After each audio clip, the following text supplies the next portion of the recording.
gateway drug. I'm telling you. All right. Well, let's kick this thing off, friends. Let's do it. Yeah. Yeah. So we're going for less first datey, is because you were jealous of my first date with Rob. I was so jealous, dude. It's like you were gonna give him a reach around, and I never got the reach around. If we were in the same room, dude, we could have made it to second base, but we're still just talking. So welcome to this episode of Vikings, Outlaws, and Cowboys. You may have noticed that my cheeky compadre is back with us, so welcome back. Thanks, buddy. I'm excited. I'm so excited. Yeah, I'm glad I didn't have to bury you. Yeah, I'm glad. I'm real glad that I'm vertical. Yeah. Yeah. That's a good thing. Yeah, that's feels good to be vertical. That's a plus in anybody's book, guy. You even got a little bit of color on your face. Look at you. Got a little sun. Was able to get a little bit of walking in. It's been good. Yeah. Yeah, you even played a little bit of golf. Yeah. That's where I got the sun. I even got it on my ankles and felt real good about that. They needed it. They needed it. Your legs, it looked like you were wearing a sheet. Dude, I didn't even put sunblock on. Usually, like the first sun of the year, I'll put a little bit on just so I don't like lobster up my super white spots. But I didn't even do it, man. I just said let the sun come in, man. Give me that vitamin D. Yeah, it was. I probably should have the first time on the boat this year, because I have this awesome tan line that goes from like right here all the way around me from where I was sitting on the fucking noodle. Right. Just drinking, in the water. So I'm like brown from like just under my tits up, and then the rest of me's fucking white. It's pretty awesome. I look like fantastic because the rest was in the water, right? I look like a retarded beach ball. one of those fucking dollar store beach balls.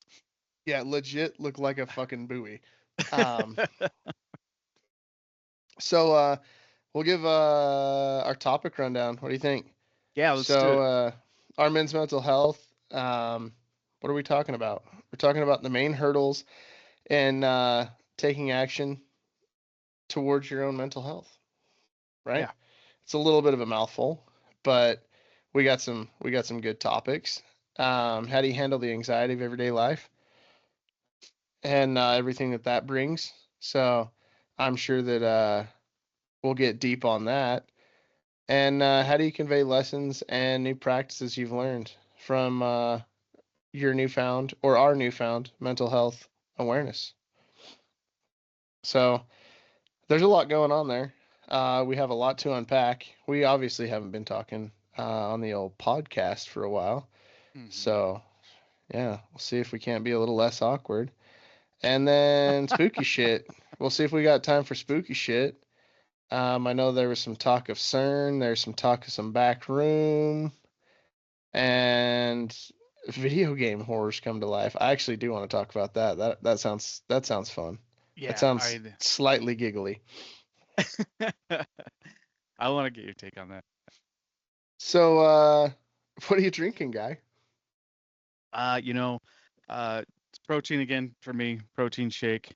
And I got some water, and that's gonna do me for tonight. I'm still a few weeks out before I can start sipping the devil's juice. Yeah, it was a test. It was a test. You passed. Yeah, good job. Yeah. Hey, man, it's like it'll be like 2.5 months booze free.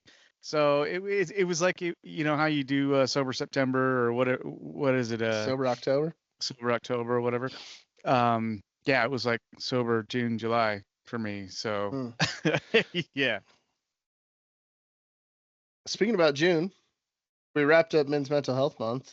And I don't know if everybody out there saw, all the messages and stuff like that, but we definitely put some videos out and some messages out. I think if you would have probably been in the saddle a little bit more, we would have got some more videos and stuff like that uploaded to our main accounts and stuff. But I think everybody did a pretty decent little job posting videos and stuff.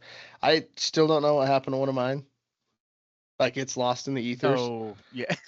Like, I don't know whether it's stuck with Tro and it never got put out or what's going on. But yeah, there's that. I'm not positive. We did get really good response on them though, so we appreciate everybody that reached out and they really kind of embraced what we were doing there because it's important. And we obviously we talk about it every single cast we do, and it's in the back of our mind all the time, and in the front of our mind. So again, appreciated to everyone who reached out and gave us love for those. So that was awesome. Yeah, it was neat. And then obviously we wrap that up and we have the new newsletter out. So go check out the new newsletter that dropped for July. If you haven't subscribed, you can at beardedviking.com. If you scroll down to the bottom, there's a link right there, and it's really easy. Just pop in a couple things of information, name, email, done, and subscribe. It's cool. We got fun stuff in there. Jarl actually had the nod to give the main article this month, and it was good. It was really good. So reach out and check it out, subscribe, and you can check those out every month. It's pretty cool. Not much of a writer. I'm more of a talker for sure. Hey, you did great. Yeah, you are more of a talker, but I read it in your voice, so that helps. Yeah. So somebody like listens to the podcast and then they read it in my I didn't even read it in my voice. Yeah, it was good. What do you got drinking? What are you drinking over there, fella? I got a lot of beverages going on. Yeah, I saw you stacking and moving and lining shit up. Yeah, I got some JMO, I got some lattes, I got some water. I got the girls back there sneaking up on me. Yeah, they look good. Yeah, so I'm really in it for the long haul. Are those lattes that you're stacking for America's big day tomorrow? Actually, I'm gonna have to go to the gas station for tomorrow's big day. I got a nice little Thursday planned out. Oh, do nice you? Nice little 4th of July. Yeah, it involves just breakfast beer, all the way into dinner beer. Yeah. So I'm gonna work on that. Where that day drinking turns into night drinking. Yeah. I like it. I got like American flag stuff ready to go, just from head to toe. It's gonna be very patriotic. Like shorts, tank tops. Oh, is that what you're talking about? Yeah. Speedos. Don't you have an America Speedo? I have Silkies, American flag Silkies. Okay. Yeah, you got to break those out. Those got to be, You need to check yourself before you wreck yourself. Those need to make an appearance tomorrow night. They might. They're very comfortable. Yeah, I hear. They don't leave a whole lot left to the imagination, though.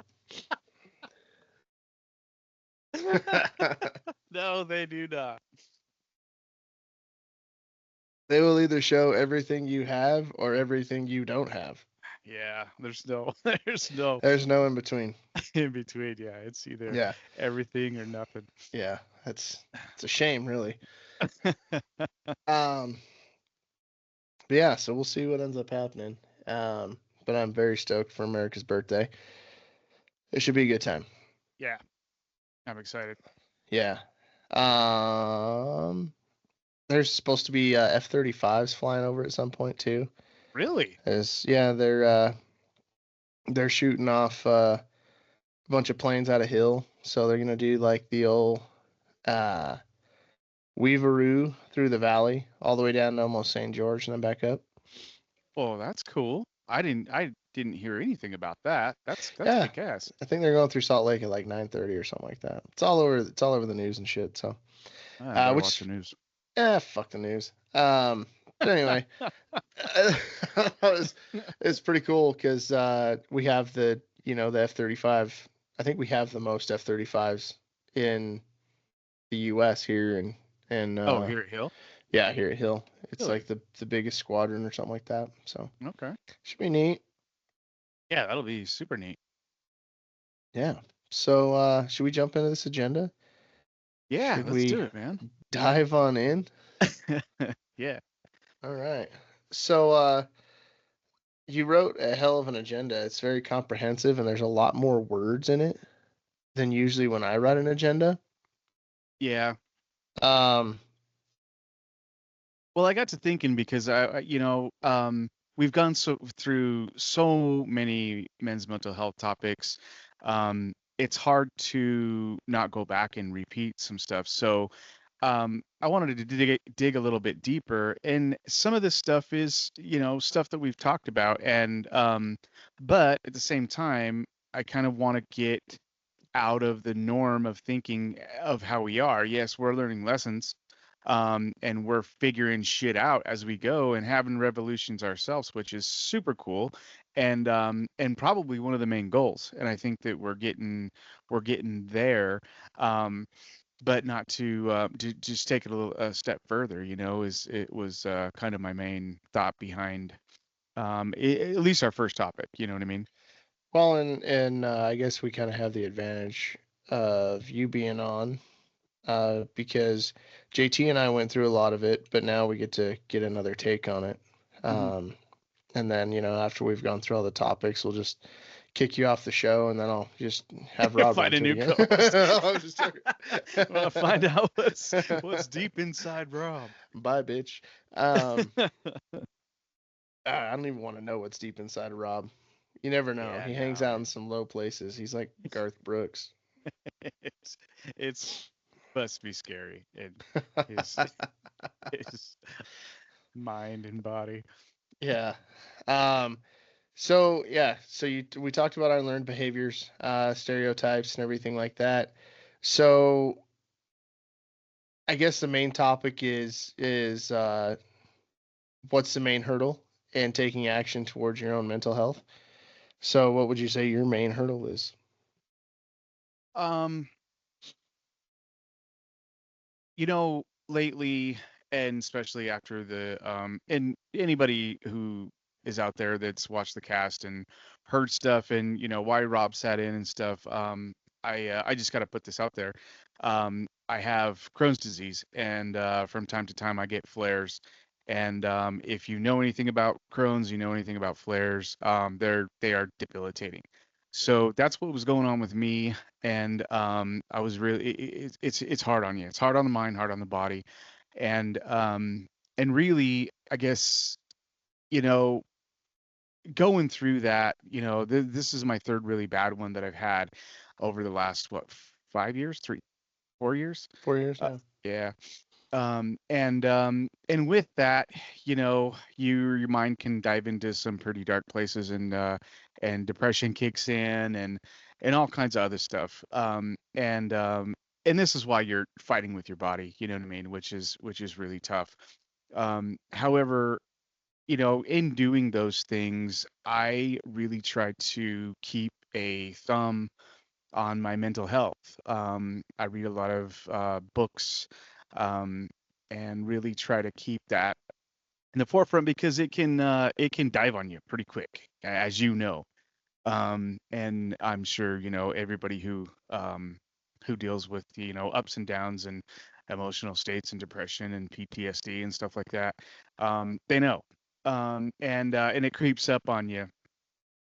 So as far as I go, I try not to hold back when confronting or dealing with something that um, that that concerns my mental health. And as you know, I'm a pretty cerebral person as it is. So so really try to keep that in the front of my mind. So there's not a lot that holds me back. And but I would say probably the biggest thing, is fear of change for me. I'm a creature of habit. I like my habits. I like what I do. I'm very habit forming person. I like my routines. I like stuff like that. So if something comes down to my mental health and I have to make that change, to really kind of lock it in, or stop thinking about something, or you know um, get somebody out of my life that's toxic or something like that. That change is really hard for me, and it's really hard to let go of people, situations, thought patterns and rituals. You know what I mean? So, um, I would say that's probably the biggest hurdle for me is the fear of change. I definitely see that from time to time, especially when you talk about relationships and stuff like that. Uh, would you say it's as much change as it is, not wanting to let go? Even though, Um, even like if it's bad for you, whether it be relationship or whether it be, uh, a habit like drinking or, you know, whatever. um, yeah, I would say they kind of go one and the same. And but I think that you're right. I think that desire just to hang on to something, whether it be like an outlet, like you said, like drinking, or or doing certain stuff that kind of like, you can just kind of zone out on, um, those kind of things are hard to let go, especially when they're relaxing things. People are really hard to let go for me, and yeah, I think that those things and wanting to hang on or like have closure or some sort of thing like that, or fix the problem. You know what I mean? That I may have with somebody. um, those things are really, really, really hard to let go. And for me, it's almost debilitating. You know what I mean? I need a lot of time to really kind of process that, and kind of dive into my hole a little bit. And Whoa, whoa. Are we not doing phrasing anymore? sorry, Easy, guy. Let's leave your whole out of this. foxhole. um, and yeah, and just kind of go through the process of really letting go and letting myself let go. You know what I mean? What does that look like for you as far as, what's your process of letting go? I don't know that I've seen you really let go of an individual or person. Um, I'm kind of going through the process right now, and it feels strange. It feels like obviously a piece of you or something you made a piece of you is leaving, and it leaves that empty space and a scared space because that person no longer feels those needs for you, and you don't know what to do, you know what I mean, to replace that person. And the first thing that people think of is, well, just replace them with somebody else. Well, it's not that easy, you know what I mean? And really kind of, I guess my thing is looking at everything that led up to this point, and realizing and really try to internal and realize, number one, my part in it, and number two, really the facts, you know what I mean? And the hard black and white issue that really, was there, and that last straw that broke the camel's back, you know what I mean? When you had to make the decision, no, I have to turn away from this person. I have to let this person go. Um, and it's hard, especially with friendships, male on male friendships. It's really hard to do, and I've had to do that a few times. And it's really disheartening, you know what I mean? Because we have this bro Right. mentality, and that having to let go of a bro or turn your back on a bro because he just isn't bringing any positivity to the table. That's hard shit to do, you know? Yeah, that's definitely a tough one. Especially, when you've been, buddies with somebody for a really long time or something like that. Um, and obviously I haven't really gone through a female breakup or anything like that. And like I just had my 14th anniversary. Yeah, Um, congratulations on that, by the way. That's kick yeah, ass. I don't know how she did it. Um, but She drinks. Yeah, she drinks. Yeah, so yeah, I mean, we've just, had some dude breakups, but that's about it. But as far as that goes, I'm kind of like, whatever, fuck you. If it gets to that Yeah. point, you know what I mean? Yeah. And obviously, there's different relationships, whether it's, dudes or females that are worth fighting for. But when you see those relationships start to take the turn, and you're like, maybe this shit ain't it. Especially with dudes, it's just like, whatever. Good luck, bro. Well, And oh, go ahead. Sorry. and just kind of leave it at that, at least for me. And then, if you talk, you talk. If not, whatever. Yeah. That's kind of the way it's been for me. Because those, bromances, sometimes the bromances just end, dude. Sometimes the magic is just gone. People change. Well, But what yeah, about you? What about you? What do you feel like is your biggest hurdle on facing or confronting, mental health issues, men's mental health issues that come up for you? Because I know they do, and I know you're really good at hiding them, and or just kind of, um, dealing with them without talking about them a lot. yeah, just do the old weaveroo, Yeah. let it graze you a little bit, get past it. Um, yeah, I mean, I know we've talked about like compartmentalization and stuff like that, uh, and I'm pretty good at that. And then just, I don't know. I would say like just bottle it up and let it go. I don't know. Um, but I think for me, um, I think the hardest part for me is just like motivating myself to do like sometimes just the things that I need to do. Um, as far as just, like every now and then you get something that like comes along and breaks up the monotony. Hmm. And it sucks being in the same routine for so damn long. And that right in itself is kind of what kills me, um, as far as that goes. Um, because I've been doing the same job, same everything for,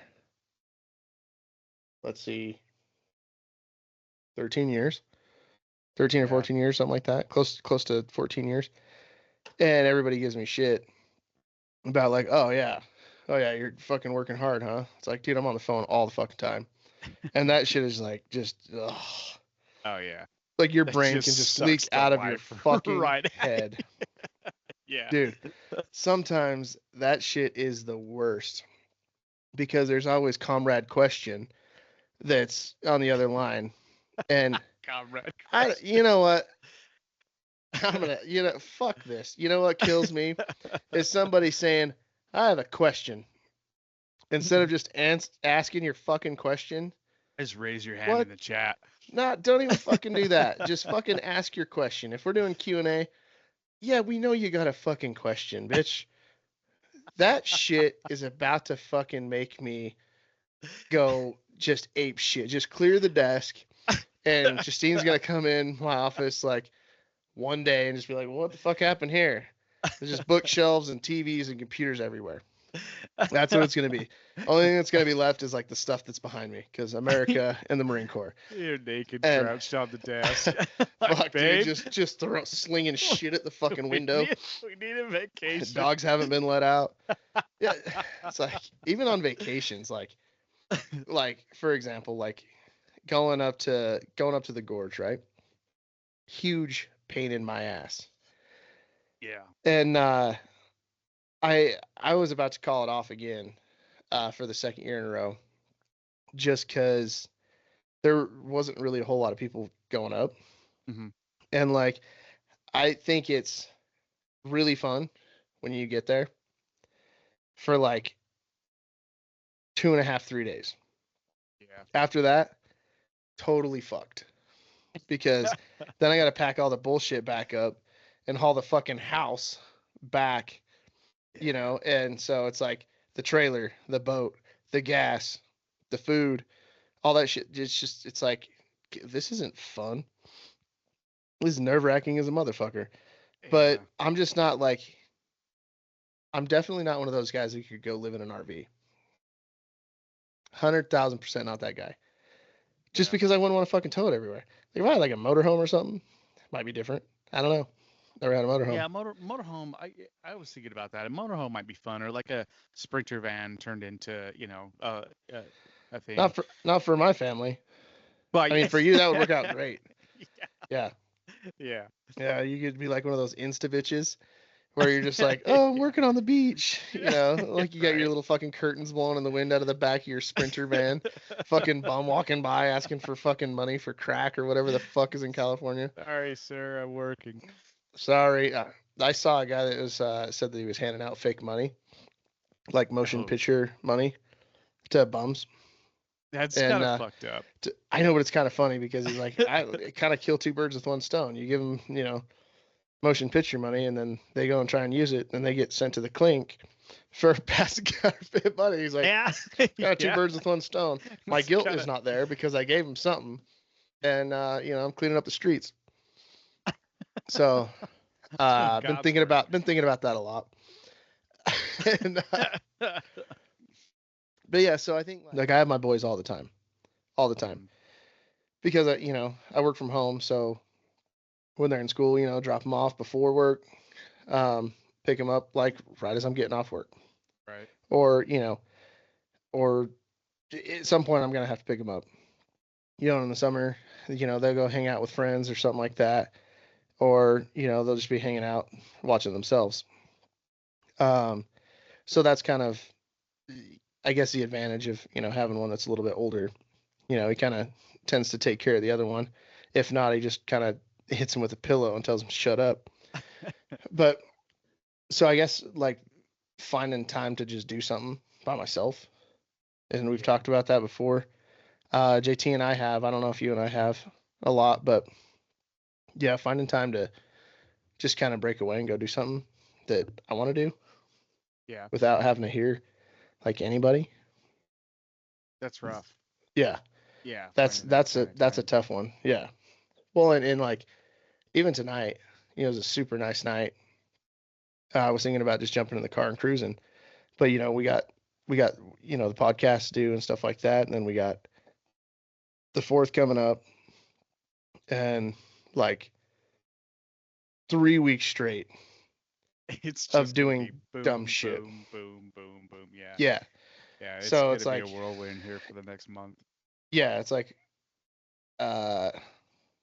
cabin this week, gorge next week, and then the week I get like a week of reprieve and recovery to fix everything that I broke going to Flaming Gorge. Like your spirit. Yeah. And then I gotta like suck it all up and leave again like the 24th to Nashville and everything, which, you know, that'll be fun, but you know, I don't know if my liver can take 4 days in Nashville or 3 days in Nashville. Yeah. So we'll see how that works out. That's gonna be rough. That'll be a fun flight home. That'll be fun though. Yeah, it'll be a gas. But yeah, no, so just, you know, I think maybe like the fun stresses me out, like group fun stresses me out a little bit. Like, especially when I have all the fun, you know, like packed up in a trailer and a boat and stuff like that. Yeah. So I don't like you have to bring the fun. Yeah. For everybody to have fun. Yeah, I'm fucking Captain Fun over here. So I think that type of shit stresses me out. So like even like the fun shit is stressful, and you know, I don't know. It's sometimes it's just hard to let loose. So like when I do get a chance to let loose, it's good for me. But finding those times in between, I think that's the hardest time, at least, you know, mental health wise, is because it's like because I'm always like, I guess in a way I'm not a huge change guy too. Like I'm not afraid of it. Like we'll jump right into it when it comes to, you know, changing stuff around and doing different stuff. But when it's like something, so for an example, a trip or something like that, just the anxiety of getting everything ready and going is a pain in the ass for me. So I think more so it's just the anxiety that kills me, because I'm like, ugh, gotta check all the boxes, make sure all the shit's ready to go. Otherwise, it's gonna be a real shit show when we get there, you know? Yeah. Well, we talked about, I know you and JT talked about it a little bit, but I think we did bring up the fact of like you can barely find time to like even just take a walk.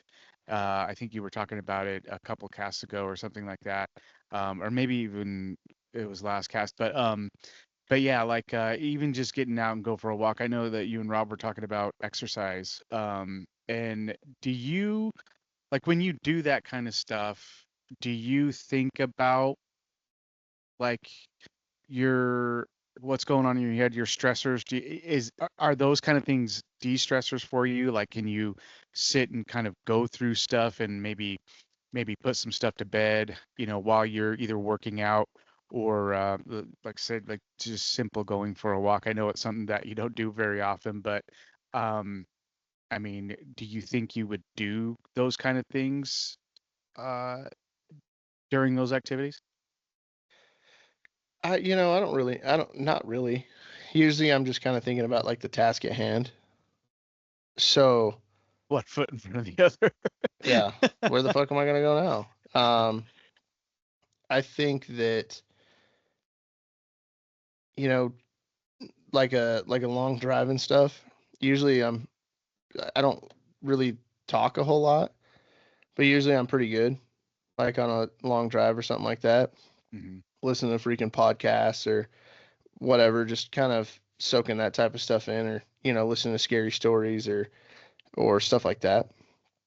I think that that's kind of a de-stressor, especially like once once like those first those initial couple stops are done, Hmm. and then we're taking off, whether it be like hitting the truck and then leaving. Yeah. There's always a gas station stop. After that, like usually I'm pretty good to go. But I think mostly I'm just like a bundle of fucking nerves and Yeah. anxiety most of the time, just for whatever reason. Just because of the situation. Yeah. Like I had to go get my phone fixed today, and we had to go to the mall downtown. Uh, and I was like, all right, well, here we go. And Here we that go. was that was fun.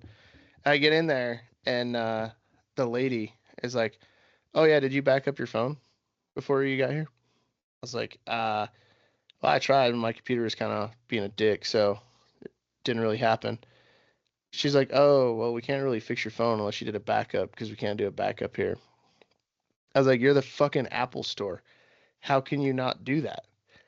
And the boys were with me, and they're like, "Well, can we go touch this and touch that?" I'm like, "No." I I was like, "No, I'm trying to deal with this." And I was like, "If you guys go over there, there's a whole bunch of people over there that I don't know, and I don't want to shoot anybody today." And so the gal's like, "Oh." And so the boys were like, "Okay." And they just sat there and hung out, you know. But she's like, "Oh shit." She's And like, I'm like, "You guys couldn't have told me this fucking yesterday that you guys couldn't fix it?" She's like, "Oh, well, we can send you another phone and then you can just do it yourself." I'm like, "Well, why the fuck wasn't that option given to me before I had to drive all the way the fuck before in I here?" came the fucking in town. Yeah. Yeah, but it ended up being like a pretty good time. The boys got to hang out and like got them some new shoes, and they got their first slice of Sabaro's pizza, out Yes. of the food court. Barros. Yeah, I I miss think that greasy ass shit. yeah, it's fucking like I didn't even fucking get it because I'm like that I'll fucking Because you're like, die I if will I shit eat one myself. slice of that. I'm gonna die. Yeah. Um, but yeah, no, they were like in pig heaven, right? All day having a good time. Um, so like they had a nice little afternoon, right? Came back and we just chilled out, watched some baseball. But just like those types of situations just irritate the fuck out of me because it's not having all the information kills me. Oh, that fucking kills me too. Especially Because when, yeah, go ahead. just because it's like, well, fuck, if you'd have told me this, then, you know, yeah, we might not have had this nice little afternoon out of the house or whatever. But I could have also not driven all the way into Salt Lake and, you know, stressed out on whether my truck was going to fit in the parking garage or not. Because there's like Yeah. one parking garage that truck fits in. Blew like $40 in diesel And just like to get into fucking town. like by fitting, I mean like up and down, it fits, but like side, nothing. Not so much. Yeah. Then I pull in there and see some asshole in a dually in there, and I was like, oh, good for you, guy. If he can do it, I can do it. I was like, yeah, my life's not so bad. But just shit like that, you know, Yeah. not having all the info. And I think, you know, even going back to the lake, the gorge itself is a big stressor because it's like, well, we're fighting for a camping spot on the beach. So when we get there, is there going to be anything left? Where are we going to be at? Is there going to be a place to put the boat? And just you can't kind reserve a spot, so it's first come first serve. Yeah. And that's a fucking huge stress. Just hooking and jabbing, right? The whole fucking way. And I don't know. Just that's my fucking stressor. That's my mental health in a quick little dime bag. Just fuck. I'm stressed out now thinking about it. Just because we brought this up now, and it's fucking 50 fucking things that I gotta do. Well, same here. I mean, I don't think I stress as much as you do because you're kind of like the captain of that whole ship. You know, as far as that trip goes. And yeah, on most trips too. I mean, it's just kind of in your nature. You know, you're like, hey, does everyone want to do this? And you're like, fuck yeah, you know, because you're a good time and you know, you tend to take care of everybody around you, which is super cool. Um, and I know that weighs heavy, and it can't not, you know. Yeah. And then, so for most of us, all we got to do is pull a camper up there, make sure we have food and water, and you know, changes of clothes for the children that we bring. Even if you don't, it's like, all right, well, I guess we're going to the marina for clothes. Yeah, and then decide who gets to, you know, who we get to share a bathroom with, you know, and that's always kind of a crapshoot, no pun intended. See what you did there. But yeah, so I mean, just the drive up and pulling it and you know, worrying about, you know, hazards on the road and stuff like that. That's kind of a stressor, and that's a stressor for me. But it's not nearly as much as like what you got to deal with. So I I appreciate it, and I do not envy it at the same time. Well, I was like, everybody always asking, are we going to stop? Are we going to stop? No, we're not fucking stopping. No, I'm not just stopping. Going, man. If you need to stop, stop. Okay? I'm not pulling the fucking 18-wheeler in just because you got to stop to get fucking snacks. Like, go fucking do your thing. I'll see you when I see you. Right, yeah. If you break down, I'm going to go finish setting my shit up, and then I'll come back and get you. I'll come back, yeah. Yeah. Yeah, or somebody will be along the rear, like, tomorrow to help you out. Get your snacks in advance. Yeah. Yeah. That one's a rough one. Especially just, you know, talking about the trips and bringing those up. And then, yeah, I think, you know, once I am somewhere, it's a little bit easier to decompress. But like I said, it's only for like, what's the trip? It's like 1, 2, 3, 4 days. So like I get to chill for like 2.5 days. 2 of those, yeah. And then it's back to fucking business. Back to fucking packing up, getting the fucking boat out of the water. Yeah. Yeah. Absolutely a disaster. I mean, it's a good trip. It's a fun trip. It's good to get the family together and stuff like that. But it's definitely a stressor. And I got some problems going on with my trailer too this year. So seeing if I can get those wrapped up in time to go is going to be another feat. I think I'll spend the weekend trying to get that in order myself. Yeah. Yeah, I gotta go and dig a hole to put a new fucking crapper tank at the cabin. That, you know, shit like that. Yeah. So I'm like, all right, well, this is gonna be a fun weekend. Yeah. Dude, you're gonna be nonstop for like the next month and a half. Yeah. It's gonna be wild. I'm going to take August off just to not do anything. Yeah, I I don't think blame you. I think actually that last week, the week that I get back, that first week in August, I think I'm actually heading to Montana to do Are you? mead things. So Yeah. it's yeah. It never ends. Yeah. What there's something going on the 1st of August. I don't is I don't, go read the no. newsletter. I don't fucking know. Yeah. People just It's club stuff or car show stuff or something like that. And I kind of feel bad over the last couple of years because the car show stuff it's kind of been last on the fucking agenda of life. And I'm not mad about it because we've been doing it for a long time and it gets monotonous. But I was thinking about this the other day, that it's actually kind of a nice stress relief uh, to do that, to do the car stuff. However, um, being able to kind of put it on the back burner and not like put it on the back burner, but just not have it be our first priority, has been kind of nice. And that's been a little bit of a stress relief for me as well. Not telling myself that we have to go to this show and we have to go to that show and we have to do this, we have to do that. That's taken a lot of stress off my life. It's been nice, but at the same time, I miss it a little bit. But I was thinking about this earlier, like we've got so much going on. Like there's so much going on with the kids, with other things in life and stuff like that. I think that, like you said, compartmentalizing that kind of goes back into compartmentalizing and figuring out the priorities, you know what I mean, of what you want to make the priorities and what you can and can't make priorities, and just kind of letting go of the stuff that you have made a priority for so long, and just being able to just kind of let it go smoothly. You know what I mean? yeah. Well, and doing like you brought up the kids and stuff, doing all that, uh you're lucky in the sense where you don't have to worry about going to sports and doing sports all the time. Yeah. And like we just got done with baseball the last week of June, and it's going to start up again in August, like mid-August. It does really.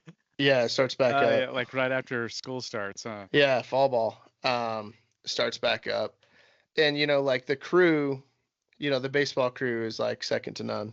A bunch of just really badass people, and we have a lot of fun. They're definitely like, another part of the family. And Yeah. but it's just it's very time consuming, right? Trying to prioritize the different things, and I've enjoyed, being part of being part of the car club that doesn't actually go to car shows, because I fucking hate car shows. You've been saying that for like 5 years. You're like, Dude, why do we even come to car? I fucking hate car shows. it's the same fucking people all the time. Like every once in a while you see like a cool car that you haven't seen in a while. But in I think it's fun to an extent. I like driving there.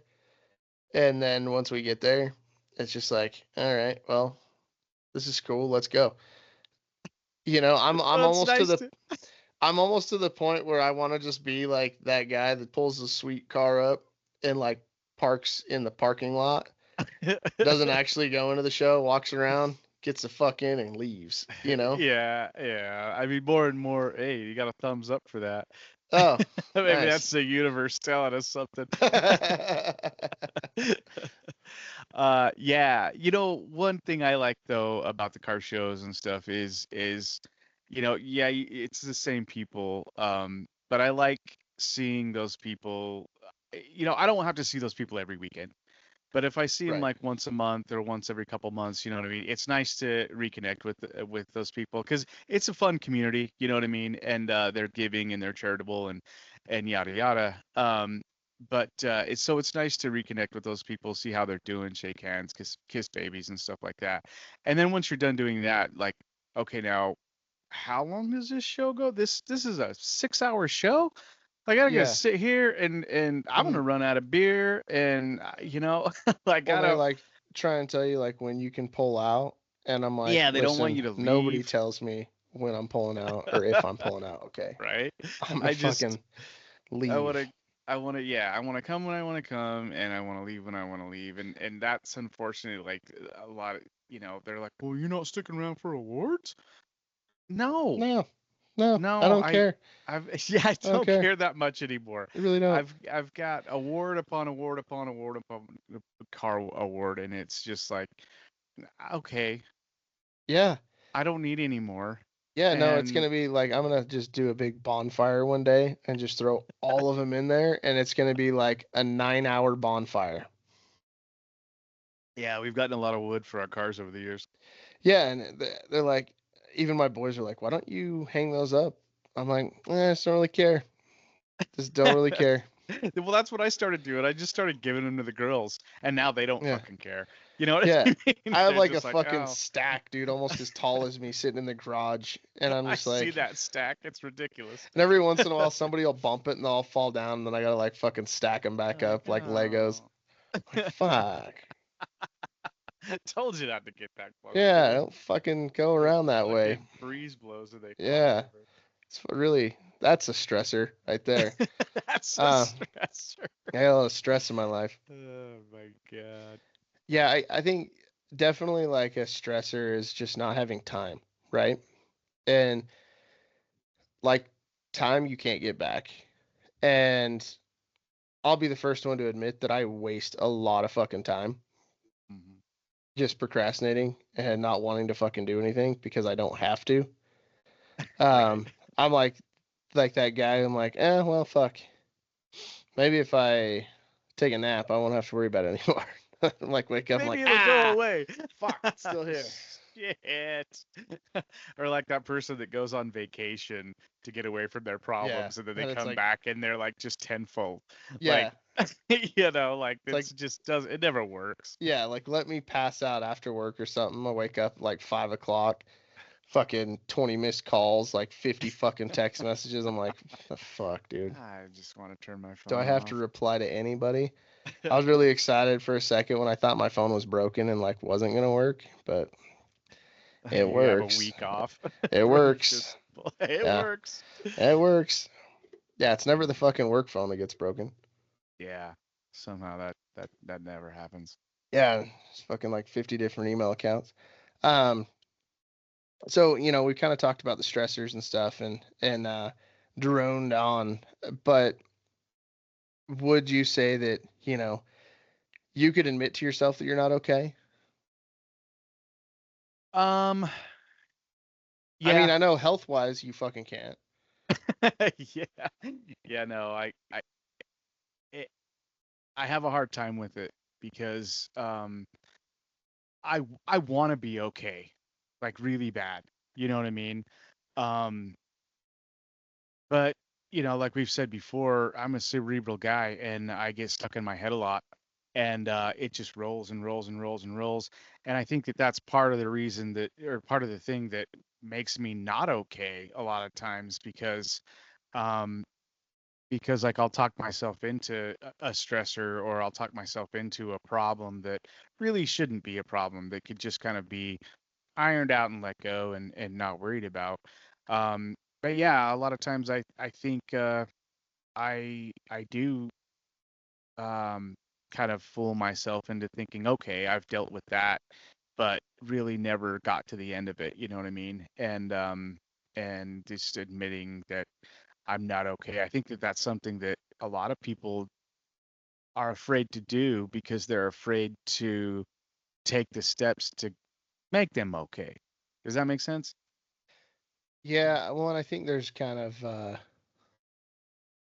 there's like a duality there too, where I can wake up in the morning and just be like, man, I am not okay. And I'm just Yeah. like, all right, well, let's just go on about the day and let's finish. Let's do what we got to do. That type of thing. It's kind of like, I think it's kind of like it's okay to not be okay, Yeah, because yeah. there's a There's lot a lot of more truth in good. that. There's a lot more good in your life than maybe you even realize or maybe you think about, because I think we all tend to kind of dwell on the bad things. Hmm. So I think admitting that I'm not okay, I think is probably pretty easy, but taking steps to, fix whatever, just kind of let it kind of roll off your back. It for me is just kind of where I'm at with Hmm. it. And, I think, helping people with stuff that they got going on is a lot easier than, you know, laser focusing on what the fuck I got going on, because I feel like the stressors that I have are a lot more dumb, Yeah, but I they're still guess, than stressors. They still weigh on you. You know what I mean? So they still spike your blood pressure. You know what I mean? yeah, you definitely. But So it's like, I don't know if my problems are really that serious because I'm overthinking about shit that I got to do.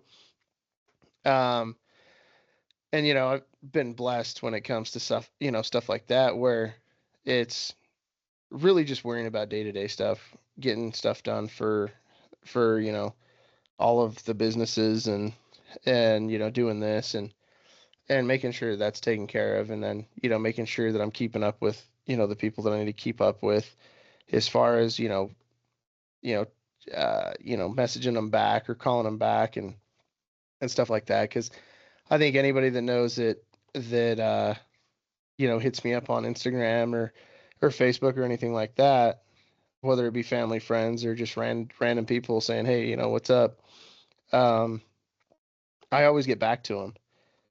So, and yeah, sometimes it takes me a couple days or whatever, but you know, I I'm pretty good at getting back to people.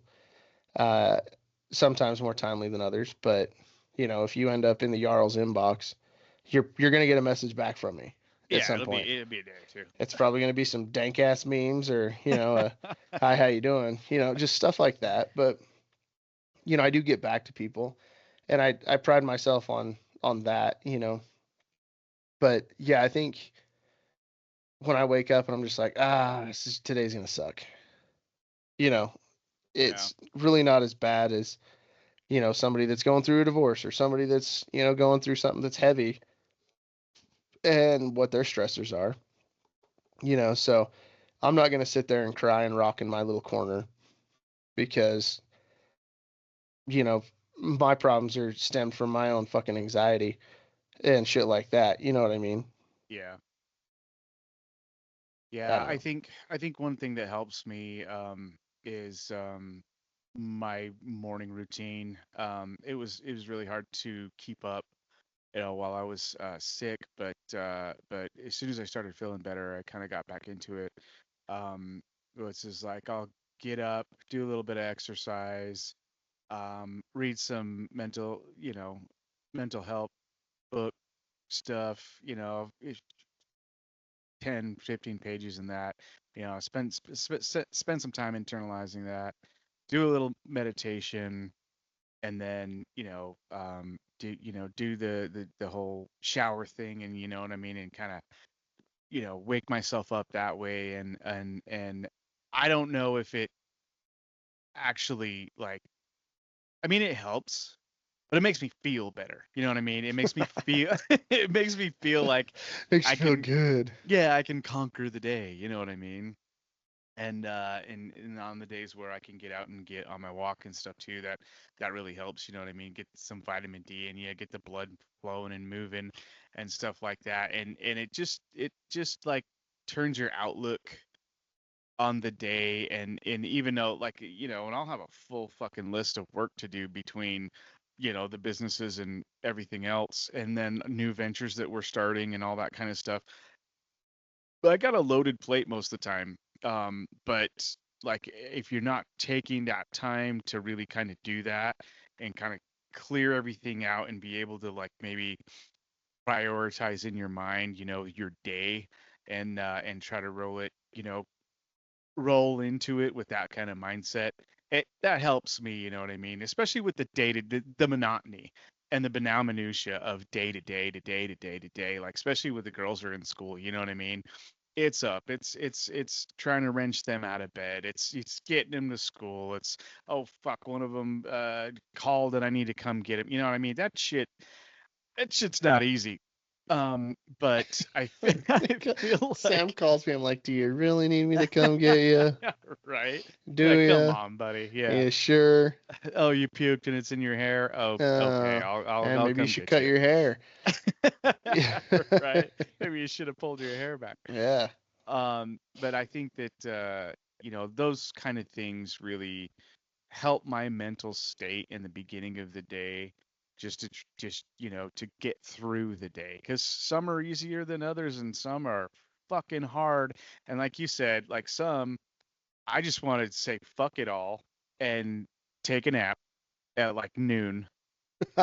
You know what I mean? Wake up to fucking, dinner time and then just try again tomorrow.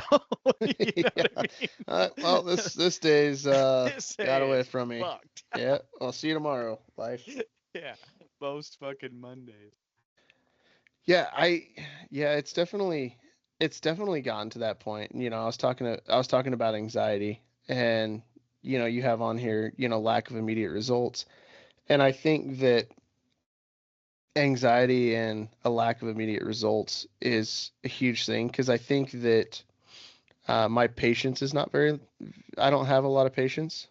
Yeah, So you like I can. want things to be like really fast, and I want immediate results, especially like if you call yourself a professional in something, and I go and like pay for your services and it's not immediately done or fixed, and it's something that I see as a, minuscule task that it should be able to be handled. Yeah, for the job that That you do. Yeah. shit drives me up the fucking wall. And it's like everything from fucking computer genius bar lady today to fucking diesel mechanics last week. Yeah. Like, especially diesel mechanics, right? You have all kinds of certifications and all kinds of crazy shit, and you can't figure out what the fuck the deal is. Yeah. Like, that shit drives me nuts, dude. It's like, well, you suck at your job. Find something else. Um, that type of shit does definitely gives me anxiety, because it's the lack of immediate results. It's not even immediate satisfaction. Um, I mean, I guess maybe it is a little bit, because I want to be satisfied that this shit is done and I don't have to worry about it anymore. Hmm. But it's like, okay, like we couldn't have figured out a different way to hammer this out. Like, especially if I'm paying for something, that shit irritates me. Yeah, and especially with the service industry too, it's one of those things where I you have this job for a reason. Yeah. So I mean, I do my job at my best in my ability every day, and I feel like I put out good results and I make my customers happy. Uh, why the fuck aren't you doing it? Yeah. You know what I Well, and mean? I think that's the thing too, is like, even if it's just like a job at McDonald's or something, be the best at McDonald's. Fuck yeah. Be the best at McDonald's. When you're done with that job and you got the skills to be your own boss, get the fuck out of there. You go, Yeah. go work somewhere else. Go master something else. And I think maybe that's what we're lacking in society a little bit, is just kind of the personal mastery of it. And, using Bearded Viking as an example, none of us knew even slightly what the fuck we were supposed to be doing at the beginning, from JT on down, you know, Hmm. trying to, making mead, trying to go through the process of being able to make bathtub hooch legal, um, scaling it, scaling it up, doing everything that we needed to do, and then, us and all of our the support roles, trying to figure out all the things that we need to do to make it happen too. Is just like, all right, well, there's no map to success when it comes to that. but I think all of us are trying to go through the process of getting that personal mastery in what our jobs are. So when we're done doing these jobs and we pass these jobs on to somebody else, um, we can give them a guidebook. We can give them, Yeah. the Give them notes the on map. how to do this and how to Yeah. do it the way we want it. So we can just kind of kick our feet up and chill and go do all the fun stuff, right? Yeah. Because I think the funnest part of, Bearded Viking is being out in front of people, getting to talk to people, hear their story, being at the meetups or the brew fests or at the meadery, hanging out with people and like hearing their stories and hearing, their feedback, whether it be good, bad, or indifferent, or, just hanging out, meeting cool dudes, Yeah. meeting cool ladies, that are there to enjoy the product or didn't even know what the hell they were getting themselves into. And all of a sudden they got, a case of mead and they're walking out or, something of the sort. That's the cool shit. But people don't necessarily see or understand what's going on, before that in the prep to get all that stuff done and all the steps to get that stuff done. And the personal mastery it takes, and everybody, they had no fucking idea what they were doing when we started this thing. And there's still so much shit that we don't know that we're going to figure out, you know, real fast. Hmm. But why can't people be like that just in their everyday jobs in what they're doing? Yeah. That's what And kills me. there's no reason not to, though. Hmm. You know what I mean? There's no reason to phone it in. Like you said, the perfect example was, you work at McDonald's, be the best at McDonald's. Be the best front counter kid at McDonald's, run circles around those people. And, with the Bearded Viking, the fortitude that it's taken for all of us to, we're put in these certain positions as far as, our duties go, and our responsibilities, and really trying to grab hold of those, because some of us were put in positions that they had no fucking idea. Like they've never done it before, never done any research, never had any interest in doing it. But we need this position filled, and it's a top tier position, so you get it. You know what I mean? And and they're like, oh fuck. But everybody's really dug in and found that found a passion for learning, and like I said, just put forth the effort, of a fucking champion. And I think that's one of the reasons why, you know we're finding good success. You know what I mean? I mean, yeah, we have a great squad, but if when everybody's doing their part and everybody's really digging in, and I think with any company or any organization or anything like that, that's when you're gonna find, you know, success and forward movement. You know what I mean? Hmm. I think it totally takes us to like, inadvertently, it takes us to one of the pillars uh, that we kind of created, and that's work harder than everybody else. Yeah, And there's not a whole lot of that's going on. Uh, especially nowadays, it's like motherfuckers are phoning it in. You know what I mean? And it shows. It really yeah, shows. You know? yeah, it's definitely interesting, versus when we grew up versus where it is now, and just the different, I guess, outlooks and the way people do different things. So that's, I guess, it's kind of a tough pill to swallow, but it's the world that we live in. So Yeah. you know, at some point I'll quit bitching about it, but you know, I mean, this is my platform to bitch about it. exactly. But I don't want my kids to think that that's okay, because it's not. You Yeah, know what I yeah, mean? And building and them I up for the future. Yeah, and I don't want them to look at it and be like, "Oh, well, that's enough." No, it is not enough. You know what I mean? Right. Enough is when, you're spent. You did the best you can, or the best you could for that day, or that month, or that year, and you busted it out. You saw results, and you have the gratification of knowing that, you know what I mean? And that's when it's enough, you know what I mean? And then push further than that, you know what I mean? Hmm. Then next time you go further than that, and that's what makes, you know what I mean, a good human and a good uh, fighter, I guess, as in on the whole. Just somebody that's going to excel. Yeah. Um, we've talked a little bit about anxiety and just kind of, I guess the things that give us anxiety. But how would you say you handle it, just in everyday life, and just getting through it? Would you say that that's your routine? What you said before, it's just your morning routine, like your rise and shine. Yeah, I would say, there are certain things that spike anxiety for me.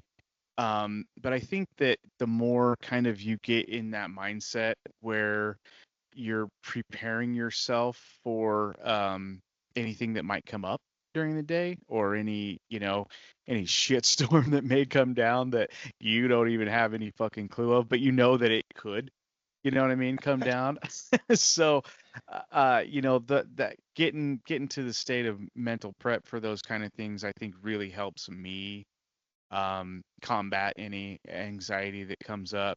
However, there are situations that do come up, and that they're hard, and I don't like the anxiety. However, I try not to feed into it too much. You know what I mean? I try to um, I try to stop again, look at it, and break it down into pieces.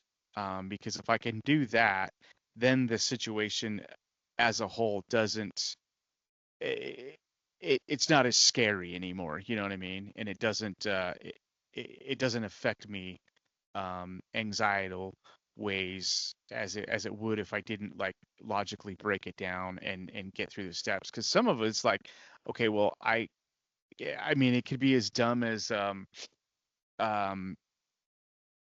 in the past that like I've had to have conversations with clients, like with clients from hell, you know what I mean? And that Hmm. shit, knowing that I have to have that conversation would give me anxiety for fucking days, you know what I mean? Um, but um, but to sit down and actually write out, say, what I need to say, all my talking points, everything like that, really kind of breaks down that feeling of anxiety, and really getting myself on the same page as my thoughts, and then being able to communicate those kind of things in a positive way, even if I have to, even if it's a shitty conversation and I gotta fire a fucking client. um, it really kind of helps uh, deal with it, you know what I mean, and really put it into um, little pieces that I can handle, you know. Yeah, I don't. For me, the conversations and stuff like that don't really stress me out a whole bunch. Um, there's definitely some people that listen that that I work with on a day to day that know it takes a lot to push me to the edge, where I'm like, all right, well, now I have to talk. And usually, like, if I'm talking, it's things have gone horribly wrong, Yeah. and they don't really want me to talk. And not that they don't really want me to, but they know that, like, when I'm going to talk, it's probably going to be something bad because somebody screwed up. Hmm. And but the conversations, it's like giving somebody just plenty of room to hang themselves at work or doing something like that, and it's just like, no, you fucking suck. Having those conversations, that type of stuff doesn't really bother me. It's just, I think for me, it's just like I said, it's the build up to doing things that maybe should be like fun and Hmm. less stressful. Those are more things that really give me anxiety. Or if I've been tasked out to do something, really the anxiety is just, it's there until I start doing it, and then it's like, oh, okay, well, it's over. Like, I'm already Yeah. into it. Now I have the answers. or no, I have the the path forward or the spreadsheet or whatever the fuck I have to do. Um, that's just gonna be mind numbing for a little bit. But once it's done, it's done. Like once you start, for me, the anxiety goes away. I think it's Mhm. just more like I think the the the meeting before the meeting just irritates me. That Oh, fucking the kills me. goddamn meeting before the meeting. Yeah, that shit It kills should me. just be an email, and then okay, we can have the meeting now. Well, and then like trying to explain stuff to people that don't have any idea, and then they question you on things that they don't have any idea about. It's like, Right.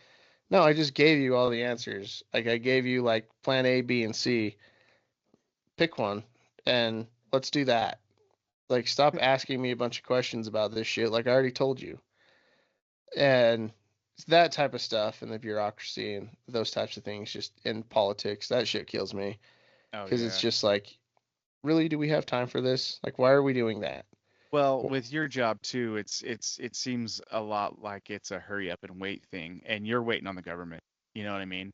And you're waiting on bureaucrats to make fucking decisions and shit like that. And that shit has to be absolutely it would kill me. I would not be able to do that. Well, and my thing with it is too is like when the bureaucrats want it, they want it now, and Right. then you get it to them, and then you don't hear anything back for like 3 months, and you're Yeah. like, we had to do that like right then, that minute, It we had had to to do that happen that day. right now. It had to be done by the end of the day.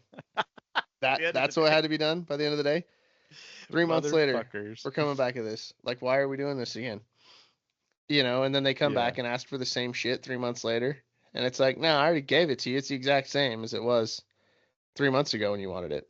And they're like, "Oh, this looks great. Oh, Yeah, this is this is what I neat. did the first fucking Wow. time." Wish I'd have saw this 3 months ago.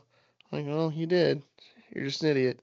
You know, the anxiety made me think of a point that, um, you know, I have a huge problem with procrastination, like huge problem, and Me too. that's That's and a learn. that's That's a learned behavior guy. yeah, yeah, I think so. And that's not good for my profession because you want to get people's stuff out timely. But it's hard to be creative all the time and stay in that mindset. It's really Putting a mentally timeline on tr- creation. Yeah, yeah, putting in that's rough. timeline, it is. It really is. Um, it's funny too because I can pump something out a lot faster if somebody just says, uh, um, I don't need it right away, but I do need it. Like, say they'll give me like 3 or 4 weeks. I was like, oh, great. Mm. And yeah, I don't have the pressure, so it's easy to get started. It's easy to get creative for them, and Like then three boom. days before it's due. Not not that bad. I'm trying not to be that bad. Um, and kind of get them something in a couple weeks, and they're super stoked. It's like, oh, they weren't expecting it.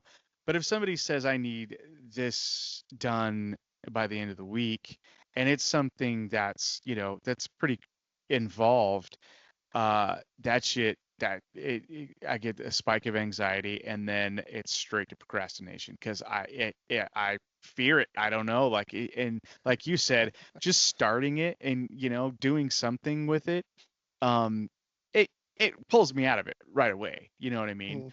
Mm. Um, but I tend to do that with with stuff that gives me anxiety is my next emotion is fucking procrastination. And I just like, I can't, it's almost like I freeze. Um, and but one of the things that I guess I don't want to say sound cliche, but, um, was kind of one of the things that I wanted to work on, for myself this year, was not procrastinating You've as like much. literally been procrastinating about working on procrastinating. Yeah, I'll work on it No next shit. week. Yeah, it's on Yeah. my list. Yeah, it's I got a star next to it right here. But but that helps with kind of killing those two birds. You know what I mean? Trying trying not to procrastinate, keeping that in the forefront of my head, um, really it helps with the anxiety because it doesn't compound, what an anxiety feeling, how an anxiety feeling affects me. Yeah, yeah. Well, and one of the questions too that you have down here for our notes is, what kind of affects your anxiety? Does the family well-being, the politics, the wars, natural disasters, and stuff like that does it really sit in your craw? Does it cause extra anxiety? That's a really good question, and I think that's kind of a loaded question that I had for you. Yeah, you guys stress me the fuck out. Uh, Family. Usually on the daily. Um, but like I've never been, like I say that that I have anxiety. I think everybody has anxiety up to a certain point. But when it comes to family and stuff like that, yeah, y'all fucking give me anxiety, and stress me out. But like I've never been just crippled by anxiety, Mhm. right? Or crippled by stress or anything like that. Like I still managed to keep on keeping on. Um, and maybe one day I'll lose it on everybody or something, but uh, you know, generally I don't. And but my thing is like I hate stupid shit. No end. Yeah, just stupid Yeah. shit. And don't ask me stupid questions. And I think what I think the problem is what constitutes a stupid question to me doesn't necessarily register as a stupid question to somebody else. Mhm. So I think that's a problem that I have, and that's just kind of a separation. And especially when somebody starts asking me questions about, what are we gonna do with this? What are we gonna do with that? Especially if it's family oriented or something like that. I'm like, I don't know. Go ask somebody that cares. Like, Why are you asking me if this? you want me to do it, like I'm going to do it, and it'll just magically be done, and you can just live with it. It'll be awesome. Yeah. It'll be great. Well, You you know? have to live with whatever I do. So if you Yeah. want it a certain way, Yeah. you If you do it. yeah, if you want to Otherwise, handle you're it, gonna get it my way. yeah, don't ask me to do it if you want it, right? All And right. very rarely does it go bad.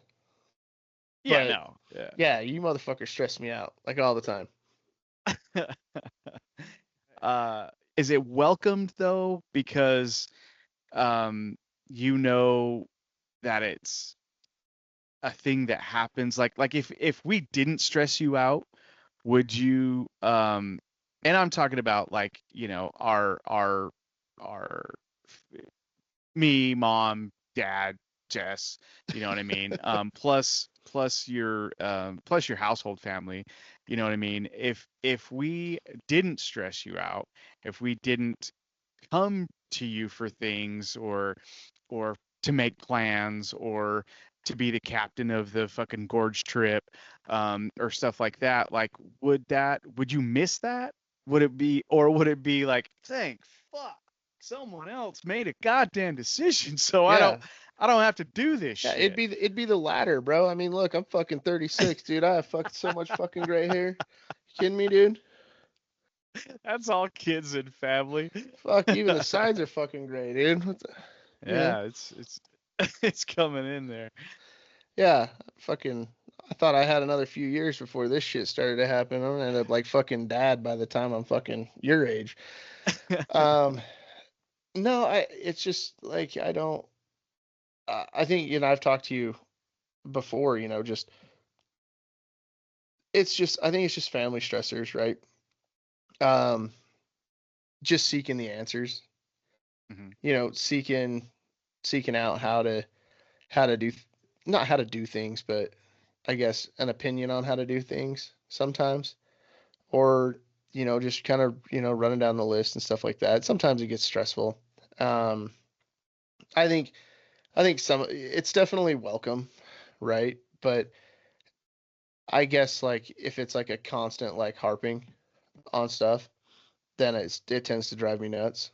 Or if you've Eh, already made a decision and you've made a plan and then the plan gets questioned over and over and over again. Yeah. Yeah. I've seen you like this close to flipping your shit when Oh, that shit happens, dude. I can't don't leave it up to me and then just question it. You know what I Yeah, mean? then fucking Like keep you questioning. make the fucking plan. Like I don't Yeah, give a like fuck. I'm not doing Like this I'd be shit more than anymore. happy to just Fuck fucking all show the way up up. for like Yeah, a day. right. Yeah, I definitely being the cruise director gets old. Yeah, Yeah, I'd like somebody to just plan a trip for me. yeah. You know, or just like plan a trip. What do they fucking call it on uh what do they call it? Like a vacation princess or some shit like that. Oh, I don't I know. forget what it's No. called, where like the wife buys the tickets, plans the vacation, and then the husband just shows up and doesn't even know where the fuck he's at. Didn't Yeah. know what plane he got on, but just having a good Happy to time. be Yeah, there. just Yeah. you know, Like 9 cocktails in before you even get to the yeah. airport. I will never be that guy. I'll never be that guy, but slightly envious of that guy. Yeah, I'm And way that's envious of that that's guy. actually kind of how this Nashville trip showed up. It popped up is because friends of ours wanted us to go, and I was like, I don't really fucking want to go. I don't want to do anything. Nope, I'd Hey, rather just stay here. no desire. Yeah, while you guys are gone, I'm just gonna sit here. I'm gonna golf. I'm gonna not do anything. Right. Uh, you know, but uh, I didn't have to buy the tickets. I mean, I buy in a Well, roundabout you way. had I to bought pay the for them, tickets. yeah, but you didn't have to fucking I book them didn't and have all that to. bullshit. Nope, didn't have to do any of that. Magically, there was an Airbnb that Oh, got that's just chucked some wonderful. money for that. Yeah. So this is kind of cool. I'm just kind of along for the ride. So I think Yeah. that'll be a fun little trip. That will be a fun little Yeah, trip for you, yeah. yeah. So that'll be cool. But yeah, I don't think. I think that getting back to family stuff and everything. That's my biggest pet peeve is like if you want me to plan it and then you want to like question the plan after like we're already in it. I'd Like rather if you not go. yeah, like if we're already in the trenches taking grenades, and there's been times where there's just grenades chucked every which Oh, way. yeah, yeah. I there's been times where God, what was it? 3 years ago, 4 years ago. Just an example because we're talking about the gorge, where like the boat axle broke or the boat axle seized up, and that cost like fuck. I think it cost like $1,500, Oh, God. and we had to leave the boat in like Evanston. The guy came and towed it or whatever, and said, "Yeah, I can fix it," which is badass. Like Yeah. totally kudos on that guy, a master at his craft, Yes. right? Had it fucking middle of the afternoon, fixed it up, and we got to pick it up the next day. Go to get the boat on the water, fucking battery's dead. Another Did $200 for a Murph go on battery. that trip? No, if he would have, all the bad luck would have went towards him. I would have been Yeah, this fine. is true. This is Yeah, true. another $200 later, and there's a new battery in the boat, and it's all hunky dory, and we're off and having fun for like 2.5 days, and pack the shit up, and get the fuck out of there, right? Yeah, by then we lost like three Yeah, days of fucking boat fun. yeah. By then, I'm already down like 2K, and just in parts and labor and boat shit, and then it's just bleeding money. It's like here, just take it all, Fucking take it. Yeah. you know. But just shit like that, where grenades get thrown, and it's not part of the plan, but just kind of the whole like adapting and overcoming. Yeah. Marine Corps, He's you know. rolling with the Yeah, punches. I'm like, if it gets bad, then I'll deal with it. But if it's not like that bad, like we can deal with it at a later date. That Yeah. type of shit. Yeah, definitely. But as far as like wars and politics and shit like that go, natural disasters, I don't know. That shit doesn't really, it doesn't really bug me. I guess Yeah. like COVID was more of just like it was an inconvenience. Yeah, huge inconvenience. Um, The only shitty thing about COVID is my clients had to put me on furlough, and that was fucked well, and because that that shit was like, hurts because that's money in your yeah, pocket. Yeah. that was a stab to the side because that was like, holy fuck. You know what I mean? And that was like, at that time, it was almost half my income. You know what I mean? So I'm calling Wade. I'm like, hey, bro, can I come cut wood for you for a little Yeah, while? right. And he's like, yeah, bro, yeah, come do it. I need some help. And I'm like, fuck yeah, okay, cool. So I was able to make up a little bit of it then, um, but as far as like, you know, you're right. I mean, it was just a huge inconvenience, all Yeah. around. It Well, and wasn't like devastating, but it was fucking inconvenient as yeah, fuck. well, and I understand, for some people it definitely was. It was harder for some than others. It was devastating to some. Sure, And yeah. I'm sensitive to that fact. But for me personally, it was a fucking inconvenience. Um, I worked for the federal government. I almost got fired because I didn't want to take any hot sauce, Yeah. and my wife almost got let go because she didn't want to do it either. And then we got blessed. They decided that they needed us both. But Yeah. I was ready to fucking just pack it all up and go sell cars in the valley. I really didn't give a fuck. Fuck it. Yeah. I'm like, I'll figure it out. Like I figured it out once, I can figure it out again. Yeah. Um, that would have sucked, but still would have figured it out.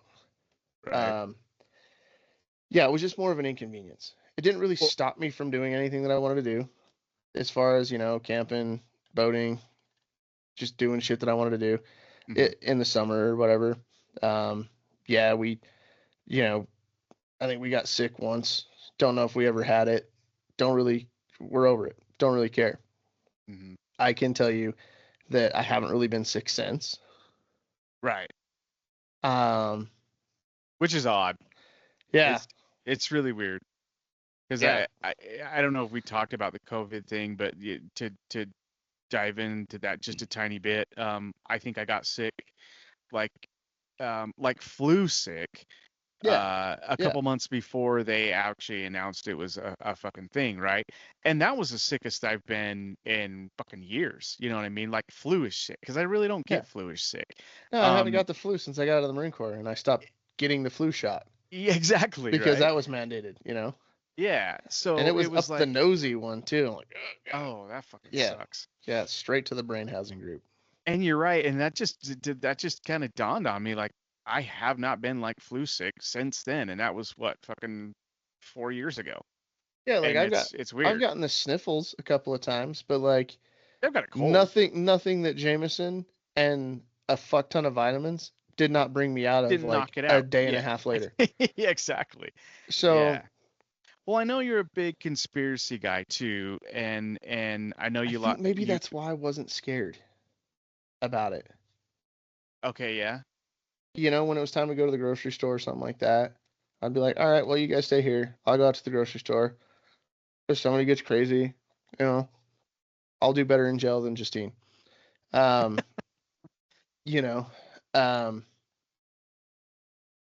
and that was just kind of like like the protector in me, like, hey, I'll go to the store, I'll get the groceries and stuff like that, and you know, You don't have if to worry anybody about if this anybody shit. gets sick and dies, it'll be me, right? Right. And just kind of like that was my thought process. That was worst case scenario, which that would have sucked, but you know, battle's over. We're here. Yeah, It didn't we've happen. we've checked out. We made it. But yeah, so like that type of stuff really I don't get a whole lot of anxiety about. I think maybe because we've taken like the steps to be prepared for, you know, stuff like that. Yeah, another And shutdown or a natural disaster or something or yeah, other. and just like having like a mental plan, an avenue of approach, Hmm. which generally I always have for those types of situations. And I think maybe that could be a stressor and an anxiety point too, is, trying to make sure that I have a plan for those around me too, because I Hmm. don't think that, you know, those around me, with the exception of, some of the military bros, um, really had that same type of thought process. Hmm. Because I think, once you've been in, the Army, the Marine Corps, or just, and maybe, you know, probably Navy, you know, Coast Guard. I don't even know what the fuck you guys do. You guys drive around on boats and like shoot drug dealers' boats and stuff like that, which sounds fucking awesome. Like Yeah, that sounds would like a be hell of a cool. time. Like I'm about to like if I can like join up for like the weekend, do like the weekend warrior thing and just put like rounds through boats, Hmm. I'm in. That'd be a hell of a time. Yeah, I would be a dope pirate. Like, um, but like going through the steps and thinking about the things that are around you and um the opportunities around you versus the things that are not very opportune, that I think is something that people don't really go into depth thinking about. But I think once you've had that taste of the military and taste of like those plans and been to those places where there isn't shit, Hmm. so you're going to have to figure it out. I think that goes a long way in easing anxiety and just the kind of easing internal tension, especially if you have a loosely based plan in your head or written down. And you know, things could go completely tits up and your plan could go to shit, but you know, at least you could say you fucking had one and you weren't stressing about it until you had to stress about it, right? Yeah, true. Yeah, and there was a thought of the contingency and a fallback if you needed to do it. Um, but another thing though too is, one thing that kind of stresses me out a little bit. Family doesn't stress me out too bad, um, or hold my anxiety high or anything like that.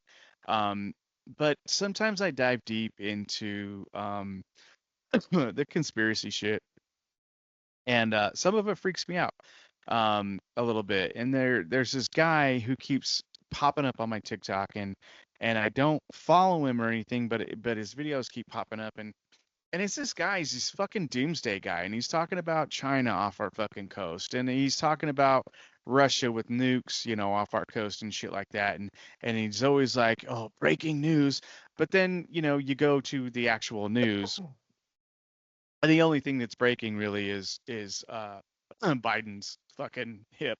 You know what I mean?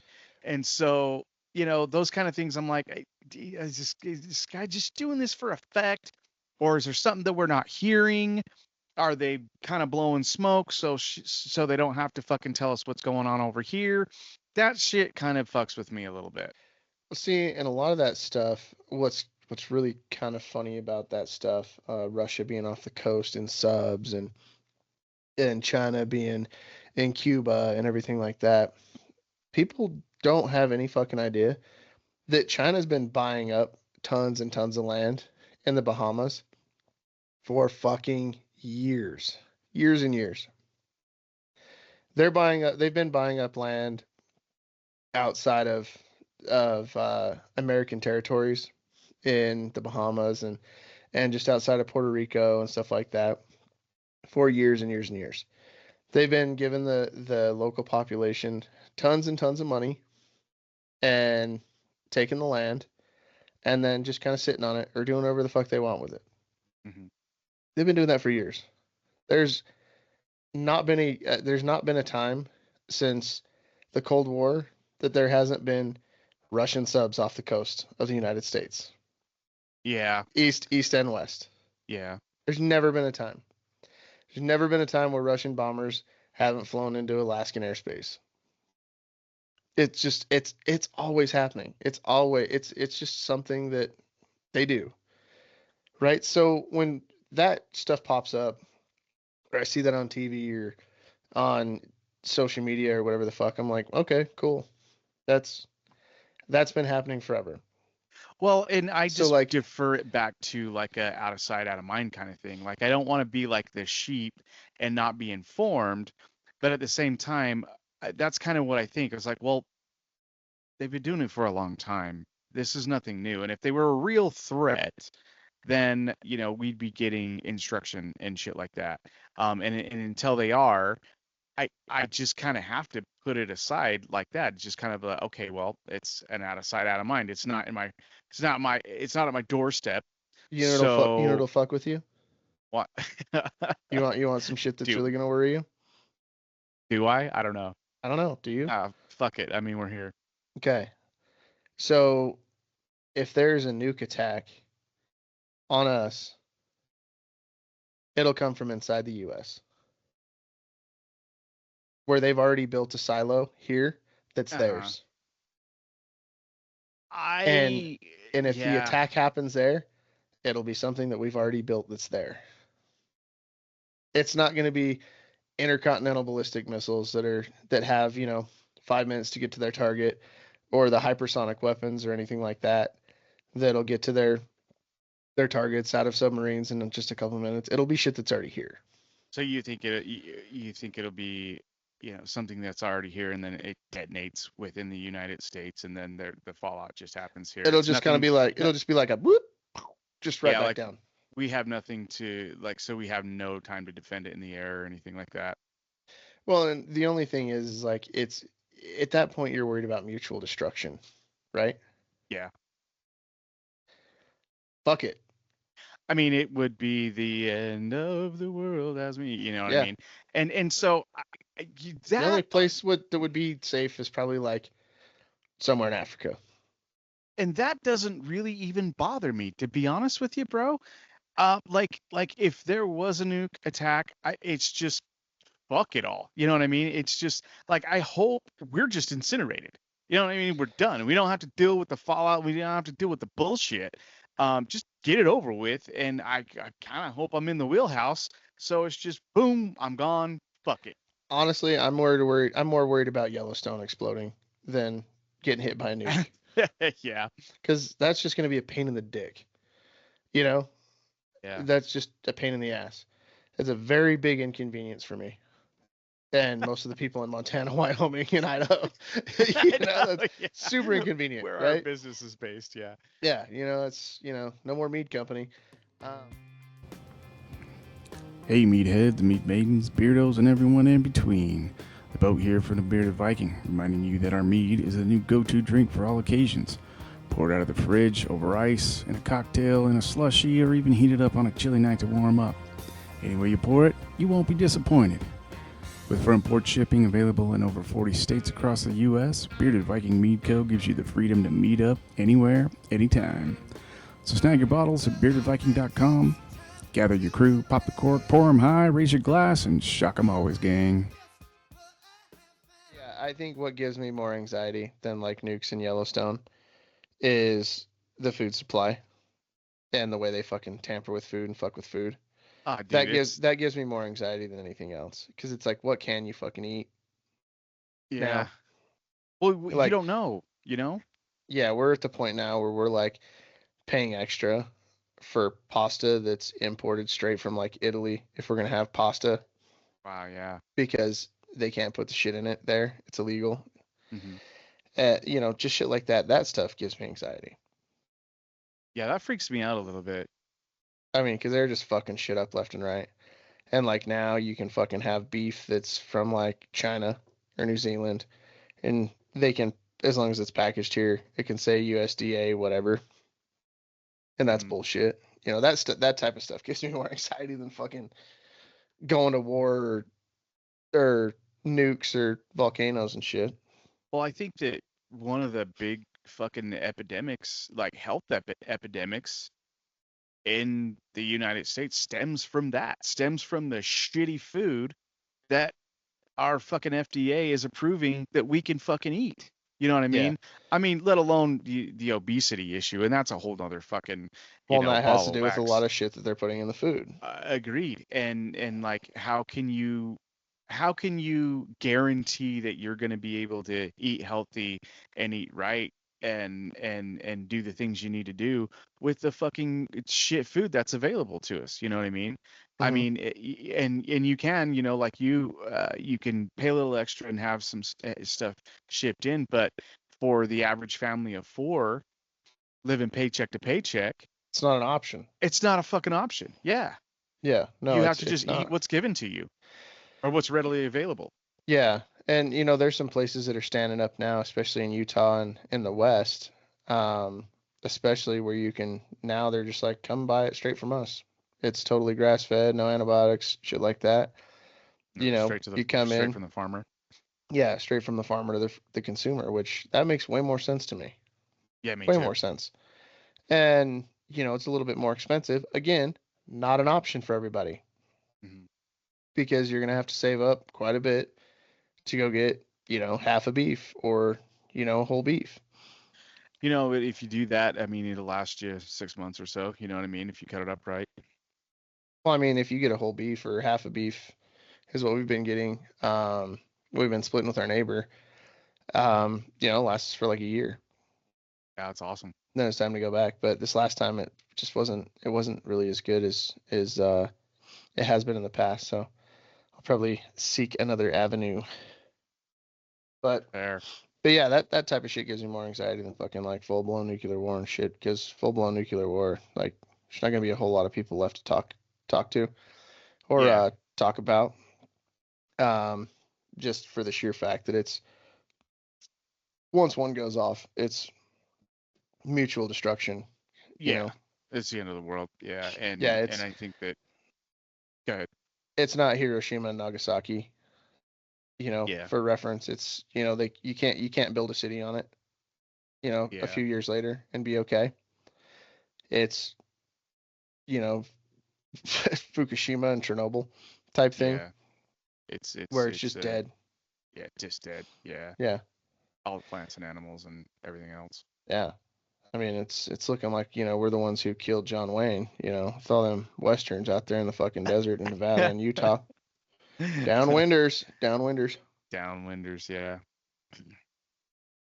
Still a problem to this day. Actually, I was just reading an article about it. I wouldn't be surprised at all. Yeah, there's a few counties, or a few cities, towns, um, in southern Utah that still have, it's like, and I found this out when I was 18, 17, 18. We're gonna Kinko's, which is Oh, really really? funny. Yeah, Yeah. a guy came in. He was needing some help with like some copies and stuff like that, and he actually had this card, and he's like, I need a copy of this too. He's like, you know what that is? I was like, nah, I'm just making the copies, dude. I didn't even look at it. Like, I didn't know.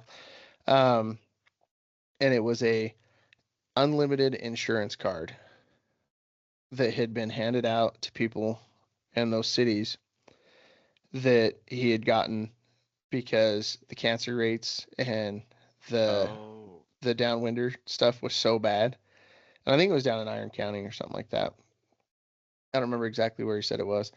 Um, but yeah, it's like an unlimited insurance card Wow. because those people were so fucked up from all that, and it's like generational, right? It's Mhm. kind of like Agent Orange, how that shit fucked up a bunch of Vietnam vets, and now it's messing up their kids and their kids' kids and stuff like that. Yeah, yeah. So yeah, that kind of blew my mind. But it's a thing.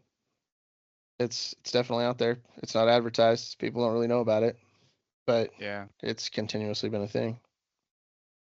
That's pretty wild. You would think though, after maybe a generation, that people would move out of those places, though, wouldn't you? I mean, I would Yeah, yeah, but I at mean, least try. there's still lots of mining that's going on down there, Yeah, and that's there's still true. uranium mining. I don't know if this is true anymore, but I think I would lean towards it being true still, is that most of the uranium that goes to being enriched and everything like that in the United States Mhm. comes from southern Utah.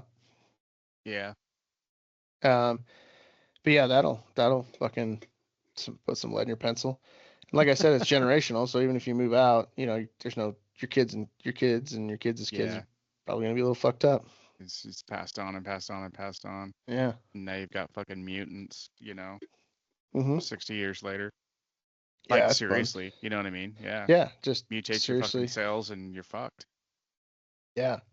So the cautionary tale of nukes and like 936 something tests in the Nevada desert. So there's that. Yeah, it's still in the air, still Yeah. blowing around there. So back into this. That was a fun little sidebar. I love our So sidebars. yeah, that's tons of loosely based facts No, I'm just kidding. Most of it's pretty spot on. I'm sure Rob will fact check it though, and he'll come up with something from like Wikipedia, like he always does. Yeah, he'll be fun. I want to do a 3-bar show, coming up soon, and have us all three on there. I think that'd be all right. That'd be a lot of fun. So you have down here too. You got a lot of topics, guy. You're really into this. You had a lot of time on your back to think about this, right? Yeah, I did, and I like I said, I kind of wanted to get away from some of the traditional stuff that we talk about, or even do a little deep dive on some of the stuff we talk about and get in there a little bit. I think this next topic, Rob and I actually touched on a little bit about the PTSD disorders and how quickly they're diagnosed and medicated. And I've talked about this before too. Having a couple of buddies that were actually case studies for this, just going through it and having their PTSD, being diagnosed with PTSD, and then going to the VA and just getting medicated. Mm-hmm. And just how terribly bad that was for them, because they're getting pumped full of medication, and it gets to the point, and got to the point for these individuals where they were just zombieing through life. The silver lining was that after these individuals got out and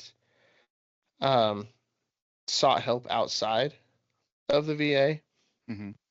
they were able to talk to somebody, and being able to talk to,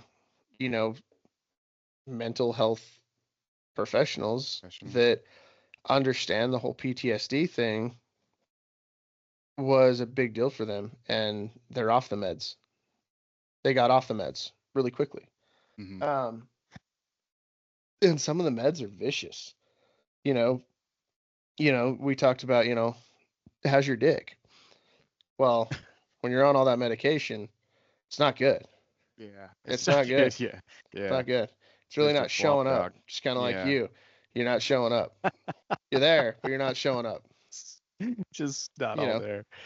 And then the fantastic ability of, military and veterans and everything like that to be able to consume alcohol while on these pills and stuff like that and live is just fantastic. It's like super bad for like the kidneys and liver, but we have just a fantastic ability to survive. And that amount of pills filtering through, and then you throw alcohol and tobacco and good Christ, and energy drinks and everything else on top of that, because it takes a long time to stop living that life. Yeah. That life of energy drinks to stay awake, the uppers when you're on duty to stay awake and stay active and stay vigilant, to the downers when you're off duty, such as like, tobacco, alcohol, and just wake up and do it all over again. Yeah. Right? Yeah. And, being in the field or being deployed and stuff like that, it's nothing but freaking logs of freaking chew and cartons of cigarettes. Cigarettes, chew, and baby wipes is like our prison currency. Gold. Yeah. In the military. It's like, I'll give you a pack of smokes for, that half a thing of baby wipes. What's up? Up? As you're just whore bathing it out in the fucking trenches, So I think that the PTSD and the treatments and stuff like that, I think that there's definitely some good docs out there now. And I talked about this book that I was checking out, and I have to finish reading it. I haven't really got all the way into it. But I actually learned about it from a gentleman while smoking cigars. And it was really fascinating. The author of the book, he basically was, and I think I talked about it a little bit the time before. He basically started treating Vietnam vets and their PTSD or shell shock back in Vietnam, and he was able to come up with some actual plans and things that actually made people feel better, and started making them kind of productive again, and being able to live with it a little bit better instead of just kind of going through the motions. And the book is called The Body Keeps Score. And some of the treatments are called ART training and EMDR training. And it's it's sensory training. It's actually really he talks about the treatments and the training a little bit, and a lot of it has to do with rapid eye movements. And because you're constantly with PTSD and things like that, you're constantly scanning surroundings. You're driving, and for a lot of guys, you're driving, you see, a bag roll across the road, and it's an IED automatically. Right. Yeah. Or a box off to the side of the road, and oh fuck, we're gonna get blown up, like that type of shit. Yeah. Because it's kind of like your lizard brain takes over, and that makes a lot of sense. Those things are self-preservation, and you go into fight or flight, and it talks about the cortisol levels in people that have PTSD are really, really low, because they never actually get to come back to a level plane, because their cortisol is always going, so they never get to come back to the regular level and reset, because there's always something that's jumping the cortisol again. So when people are getting tested, their cortisol levels are super low. And a non-traditional doc, or a doc that doesn't really know anything about this, is like, oh, well, he's all right. He's not really that stressed out, because the cortisol levels are low. But they're low because the cortisol never goes away. It's constantly being used, and it's never really being reset. So it talks about a lot of this, and then looking into this ART training and things like that. There's a whole lot of different nuances that we could talk about for a really long time, but I'm not a doc, so it would be kind of irresponsible. But just kind of the cliff notes is this rapid eye movement and training and stuff like that is able to kind of reset the brain, so you're not in like that fight or flight all the time. And it's actually helping a lot of guys and gals out that have it, especially combat PTSD, because they're able to kind of decompress and let go of some of that. And a lot of people have PTSD that starts stemming from childhood versus just combat experience. So combat, they already had some from childhood experience or something that went bad, and then they go into the military and other shit happens. So like getting to the actual root cause of their PTSD, and then working backwards or forwards to where these other moments in time hit them, is kind of part of that whole rehabilitation from PTSD. Yeah, dude, that kind of sounds fucking amazing. Yeah. Yeah, it's kind of and it's not like a pseudoscience, but it's kind of like it was kind of like a fringe thing for a really long time. But there's guys that go and get acupuncture and stuff like that too. And they're finding out that a lot of the Eastern medicine stuff and this type of rapid eye movement and training and everything, is there's a lot of stuff that really is kind of meshing up to help guys get rid of that. Because we've talked about, the powwow or the MEAD-UP, or, that was where everybody kind of got together and did their decompression. They told their war stories. They got it off their chest. They got it off their chest right after. And they were able to live with it a lot better. And it was just part of their culture and part of their tradition. whether it go to, American Indians or just natives, or Vikings and, just warrior cultures in general. That Yeah. was the whole, the, the, the, like I said, the powwow or, the Indian sweats and things like that. And then the feasts and everything like that would take place before and Yeah, after battle. you got to celebrate the battle Hmm. and really kind of get it all out, the good and the bad, and then it's over, it's done, and you get ready for the next one. Yeah. Um, that makes a ton of fucking sense. Yeah. So it's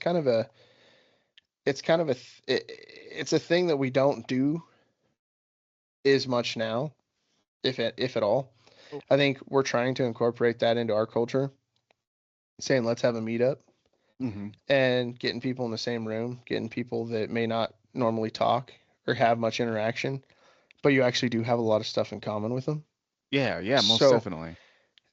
you know, intentionally, unintentionally, this is something that we're trying to do as a bearded Viking culture and Vok culture, being one and the same, is trying to get people, to leave the technology and just be together in the same place around a fire or, having a meetup and kind of getting it off your chest, Yeah. unloading it on, strangers or your buddies or, people that you normally wouldn't even know, but they might have a whole lot of commonalities with the situations they went through. Mm-hmm. So, Well, and I feel like too, sometimes, I mean, just being able to say it out loud for somebody who internalizes everything and doesn't want to put their problems on somebody. And this is the learned male culture that we've talked about. You know what I mean? Where, that's a sign of weakness, you know what I mean, now. And when it's really not, it's therapeutic. And like I said, just the act of like just saying it out loud to somebody else, so you don't have to carry that burden, uh, I think it goes a longer way than people give it credit for, you know. yeah, and you have in here, is it just mind over matter type thing? And I used to think about that, and people are definitely wired different, Yeah, right? Not everybody's wired the same, so not everybody's going to handle the situation the same. And you could be in the same damn situation, and not everybody's going to handle it, you know, exactly exactly the the same. same. Yeah. Um, so no, I don't think it's a mind over matter thing. I think it is definitely. I don't even know if I would say that it's a um, mental strength thing. Um, I think it's really just in how you're able to unload it, if you're able to unload it, type of thing. Yeah. Which is really interesting, and I'm glad that there's a lot of things going into it now, because my hope is that there's less medication given out Yeah. and and more therapy given and more avenues in the therapeutic realm to be able to help people cope and reset and be able to go on and live, happy happy lives, because Well, go ahead. PTSD isn't necessarily making people unsuccessful. Some of the most successful people on this planet have gone to war. Were in Yeah. wars, you know, did terrible things for their country, you know, did it. They're incredibly successful people. And they still are dealing with this type of stuff, but you would never know. Yeah. So it's really just when is it going to decide to sneak up on you? Because you could go until you're in your 40s or 50s, and then all of a sudden it sneaks up on you. Yeah, then bam. Yeah. Then you're You're not back in it. expecting it. Then you're getting Hmm. nightmares, and yeah, and Well, then you're right back in it. Yeah. and you have in your younger years and everything, you have the mental acuity that's a lot higher. You have the physical strength that's a lot higher. But as your body degrades and your mental acuity starts to degrade, even though it's not, Joe Biden, degradation, Right. just as your body is not as strong and um, and resilient, those things start to sneak up on you as Yeah. you get older. And there's a lot of research that talks about that. And it's kind of like you might think you're, Superman, but we all get older.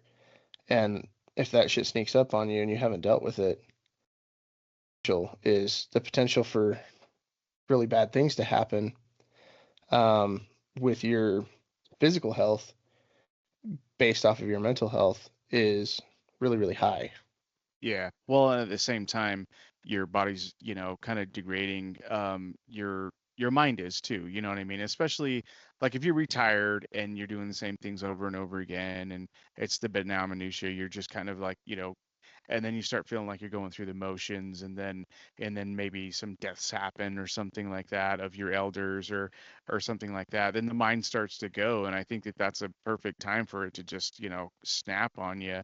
And I think that that's again, I think that therapy for men has been looked at as a weakness. However, I think it's important, especially for vets, going through PSD or PTSD and or going through these things because, like you said, everybody's wired different, and until you figure out how you cope with these kind of things, what your personal coping mechanisms are, and what can work for you to kind of, get yourself through them, I think is really important. And I think it's something that obviously more men need to do. But I think that overall, as far as mental health go and men's mental health, it's a real key to being successful in whatever therapy that you're seeking. Well, yeah, and seeking out those things that um, work because I kind of like docs. All mental health professionals are not created equal. Yeah. You know, finding one that specializes in that type of thing, uh, you know, I think is important because I think that not having a specialty or not really understanding how it works or how to get through it is definitely different. Um, and I would, obviously, like we always say, we're not mental health professionals, but I would dare say that, seeing somebody get hit by a car or seeing somebody die in a car crash, that type of PTSD is going to be a lot different than being in combat or, doing the things you had to do in combat or seeing people get blown up Oh or, yeah, for things like, sure. and I'm not downgrading, you know, you know, I guess civilian PTSD, seeing somebody die in a car crash or something like that. I'm not I'm not saying that that's not a big deal because it definitely is, and Mhm. people deal with that stuff totally different. Definitely a big difference between that type of stuff and like combat related PTSD. I Oh, think for that there's sure. probably some things that line up, the things that are the same, but I think um, at least I would think that they are significantly different. Oh yeah. Well, in combat too. I mean, your brain's rewired into having to, be okay and really um Just the hyper focus yeah, it's a hyper focus and or and hyper your vigilancy. and your goal is to live by no matter what means possible. You know what I mean? your Hmm. your goal is to win, and no matter what you have to do, and some of those things are are fucking hard. They are, and they are hard to sleep with, and they're hard to even imagine yourself before you went in. even considering as, you know, as a to do, you know, to do the things you have to do to another human being for self-preservation. You know what I mean? Hmm. And I definitely, there's people, well, most people before entering the military are significantly different than when they come back from the military. Oh yeah. I think that there's definitely some situations where people kind of fall back to, you know, things they used to do, as we call, like when they were on the block. Hmm. And, you know, when you get back on the block, yeah, there's some of those certain habits and things that you get back into that, you know, you didn't have when you were in the military, but overall you're changed. I would, Yeah. you know, in most cases, not every case, you know, but I would say in most. So, Well, how couldn't you be? You know? yeah, and those are the types of things that, you know, people are dealing with or not dealing with. Hmm. And I think that, you know, one of the messages here, you know, even though we're outside of Men's Mental Health Month, um, men's mental health is never something that goes away.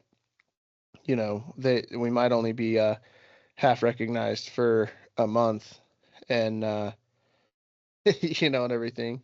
Yeah. And then the Hawk Tour girl, you know, she really took the gas out of Gay Pride Month or whatever the fuck it was. Yeah, But she kind it of would, brought the country back together, yeah, she which was was the fucking hero that awesome. we needed that we didn't deserve.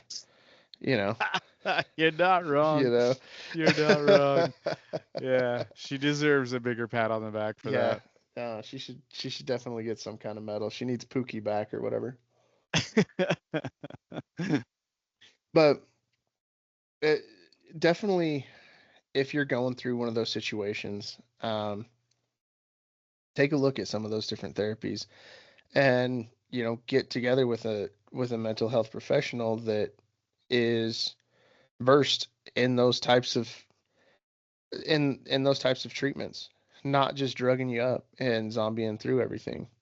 Yeah, and Because be vocal about it to whichever therapist, and be prepared to go through 2 or 3, because the first one yeah, may not fucking be for you, you know? yeah, I think just doing your research, making sure that you know you got the right one, and you know you feel comfortable with it, because I think that's a big deal. It's a huge deal. And you know, just kind of like I was saying a little bit ago, you know, you might be fine now, but the potential for it to sneak up on you is huge. Yeah. So, you know, even if you're of the generation of let's not talk about this, and you know, we have some people like that on our team too. We're not, you know, I'm not talking about this. It's just not my generation type thing. Well, Mhm. it doesn't really matter whether it's your fucking generation or not. Your coping mechanism might not always be there. Yeah. So it's True. important to take care of yourself now while you can, while you have the mental acuity to do it, versus trying to play catch up when it could be too damn late. Well, I don't understand why you wouldn't, because I mean, especially now, what like you said, you have the mental fortitude to get the tools to deal with it. So even if it's not hitting hard right now, but if you Mm-hmm. get the tools to really deal with it when it does hit hard, I mean, that's half the battle, man. You know what I mean? Well, and working through it now means that it might not hit hard, Exactly. Yeah. you know. Yeah. So I think that's important. I think that's an important message that we can give out, and I think that because this episode is on the back end of June, especially, you know, going into our big, you know, America's birthday, I think it's important. You know, it's important to be said, and it's important for, you know, you to kind of do the self check, buddy check when it comes to those types of things.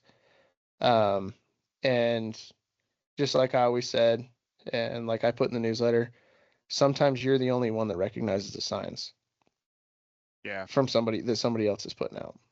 And go with your gut. Always trust your gut. Well said. Well said, my man. Well, with that, do you want to hear from our main sponsor, Bearded Sure. Viking? Let's hear from a main sponsor. Hey Mead-heads, Mead Maidens, Beardos, and everyone in between. The boat here from the Bearded Viking, reminding you that our mead is the new go-to drink for all occasions. Poured out of the fridge, over ice, in a cocktail, in a slushie, or even heated up on a chilly night to warm up. Any way you pour it, you won't be disappointed. With front porch shipping available in over 40 states across the U.S., Bearded Viking Mead Co. gives you the freedom to meet up anywhere, anytime. So snag your bottles at beardedviking.com. Gather your crew, pop the cork, pour 'em high, raise your glass, and shock 'em always, gang. And we're back We're back. after the word from our sponsor. Yes, the beardedviking.com. You got to get on the train. You got to get on the train before these flavors are gone because the new ones are coming out soon. And the most of these won't be back for a little bit, so you might have to wait a little bit to get one of the first four. So Yeah, months. jump on the Months. train. Months. Yeah. You guys are gonna have but to wait. Bye now.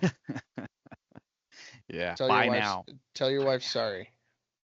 Bye now. Tell your wife sorry. Plus, we got to make room in the meadery for all the new bottles. So we got to get this shit out of there, man. Just buy it up so we can get it out of there and make room. Yeah. Yeah. More drinking space. So, our next topic, I was thinking about this and, it's been a problem for me and I wanted to kind of get your take on it. In doing this men's mental health, it helps me. Like I told you, last time I was on, I was in the thick of sick, and I gotta give it up to you, man, for coming out to take me to the doc, and really kind of being by my side on that. You're my rock in that, so I really appreciate that, and I want to, say thanks as much as I can for that because it's Ma'am. it's important, and I trust you to do that for me, and I really wouldn't want anybody else because they're too freaked out, they're too scared, they ask too many goddamn questions and all that shit, and you're just kind of like my battle buddy, and it's like it was fucking cool, man. It was and I really appreciate that. But as in going to this men's mental health stuff, you know, it's therapeutic for me. I think it's therapeutic for you and therapeutic for, our loyal listeners. Um, but I have a hard time with, conveying kind of what I've been able to kind of put to bed and things that I've learned from you and others, in this realm, which has always been kind of taboo, like we've talked about, but really kind of conveying these lessons that we've learned and a new way of thinking and a new way of going about things, to other men, who are our friends or maybe our elders or those people that have that kind of deal with uncomfortable situations and conversations with sarcasm, and Yeah. none of us, There's right? that. No. None of us. Never been accused of being sarcastic. But how, I guess, how do you plan on, or how have you gone about doing that? Because people that don't know, I guess, what we're talking about, or care, but they have their own issues, and they have their own issues. I find it hard to break through to them. And do you have, like, I don't know, do you have a talk track, or do you have like a way of going about it, that maybe I can learn from, or somebody else can learn from, to just kind of convey how important these things are, and that they're real things, Now, so truth be told, and this will be, it'll probably come as a shock to you and probably others. I don't really talk about it at all because starting out doing this, you put yourself out there for a lot, right? And you put yourself out there for um, a lot of scrutiny, right? And there's, I think there's like a, and I'm past really giving a fuck, but at the beginning there was a certain amount of embarrassment in doing something like this, because you have, the people that knew you for your whole life, and friends that you had from when you were kids and stuff like that, and you're not necessarily the same person through your whole life. Yeah, no, yeah, You know, no. you're not the same person, as you were when you're 18. Yeah, you're still a fucking child in your mind. You still laugh at dick jokes. Farts are still funny. Yeah. Yeah. Like shit like that. But like, as far as like the things that you talk about, the things that mean something to you, and the things that resonate with you are not necessarily going to resonate with the people around you, especially if they're not ready to hear it. Yes. So I won't ever really talk to anybody about any of this. As far as, topics on the show, or, breakthroughs that, you and I had, or me and Murph had, or me and JT had, with, different, opinions and epiphanies that we've had over the life of this show. Right? Because I feel like if you're forcing that, then you're forcing an opinion on somebody. So if somebody wants to talk to you about it, the opportunity, I think, will arise, and they'll seek you out to actually speak about it and talk about it. Makes a lot of sense. And you're really not there to push your thoughts and opinions on people, but more so to push like lessons learned and situational advice on how you've gotten through things. Because how I get through things is not going to be necessarily the same way that you get through things. And I think being pushy about it, at least for me, is the wrong way to go. I think that if somebody knows what we're doing, and it's one of our friends, close friends or family or something like that, and they're listening to it, and they ask me about it, then yeah, by all means, I'll tell them about it and tell them how I, came to the conclusion that I came to. Because our opinions are not always going to be the same. You, me, JT, Murph, anybody that's ever on the show, even, Calder Reese and, Two Mics and stuff like that. Like, our opinions are always going to differ, at least slightly on some things. Right. Especially, mental health and the topics that are as touchy-feely as we have in some circumstances. They're real topics. Right. And they're real situations that we talk about. But not everybody's out there ready to listen, or ready to go through it, or ready to have that honest talk with themselves. Yeah. So with me, I just kind of sit back and just kind of be the good time gal that everybody knows. And, yeah. Just if they have a question or they want to talk about something, then I'm there for them. Yeah. And if not, then we'll just keep on with the time that we're having. We'll share some memories, tell some lies, and continue on.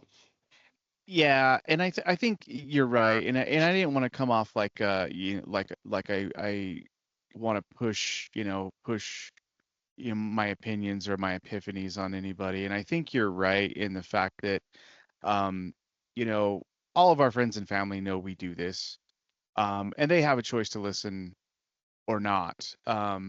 Some people I think would benefit greatly from it, that don't listen, and to be honest, that bothers me a little bit because I love doing this and I love just talking and I love getting on and sharing opinions and having epiphanies. I love doing that kind of stuff.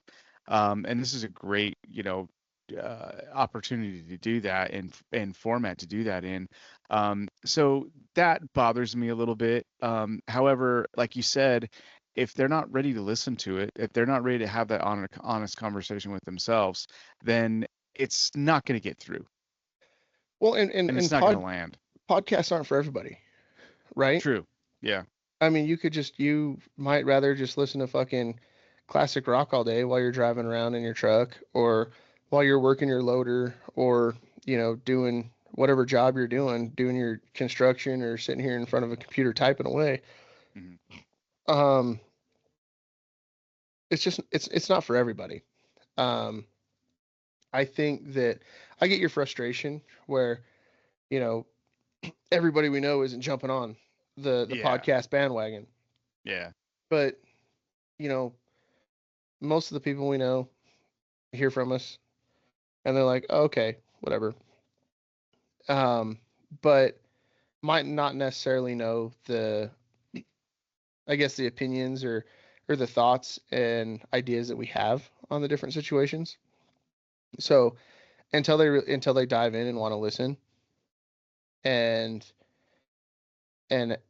experience that with us, because this is not us talking at people.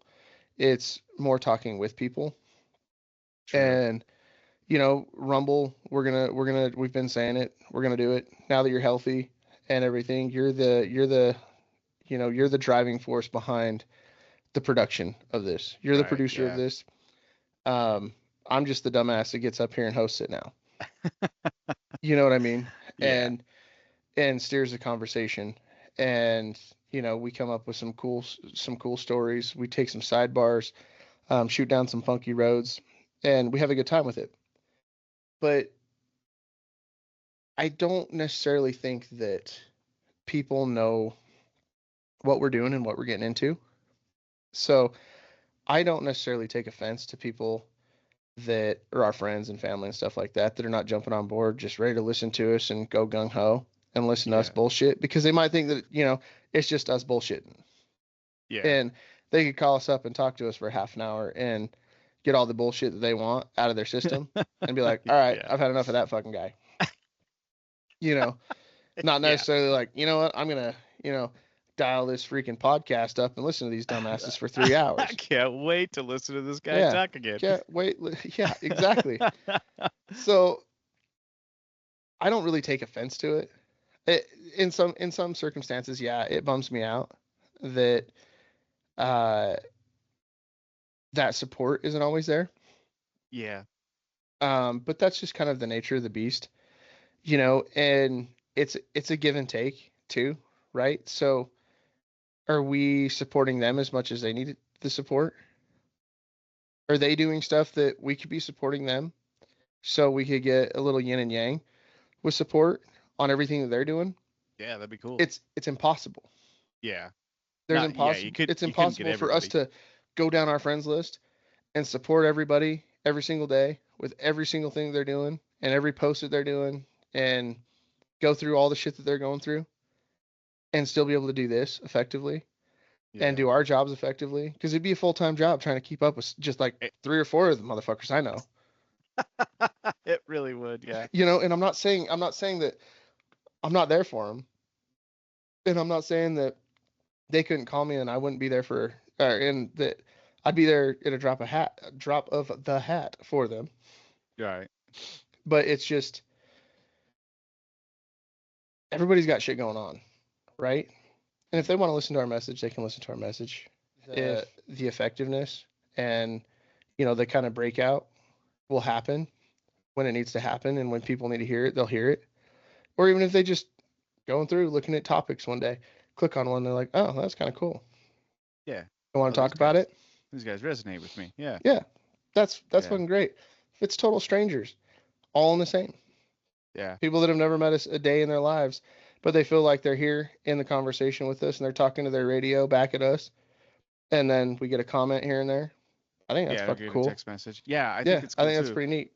and I think that you're right, and I think Murph said it out loud, but I know that we've said it a ton of times that if we just reach one person, you know what I mean, and help them when they need it, we've done our job, you know what I mean, and then we've accomplished a huge goal in doing this, you know.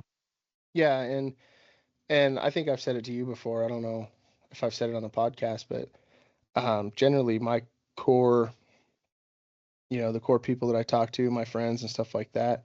And I have some, very like beloved and cherished friends that, that I grew up with that don't necessarily listen to this or really give any feedback or anything like that with this, which is fine. But the majority of the people that I'm with on the daily basis, daily, weekly, monthly, are significantly older than I am. Yeah. I'm the younger of the group. And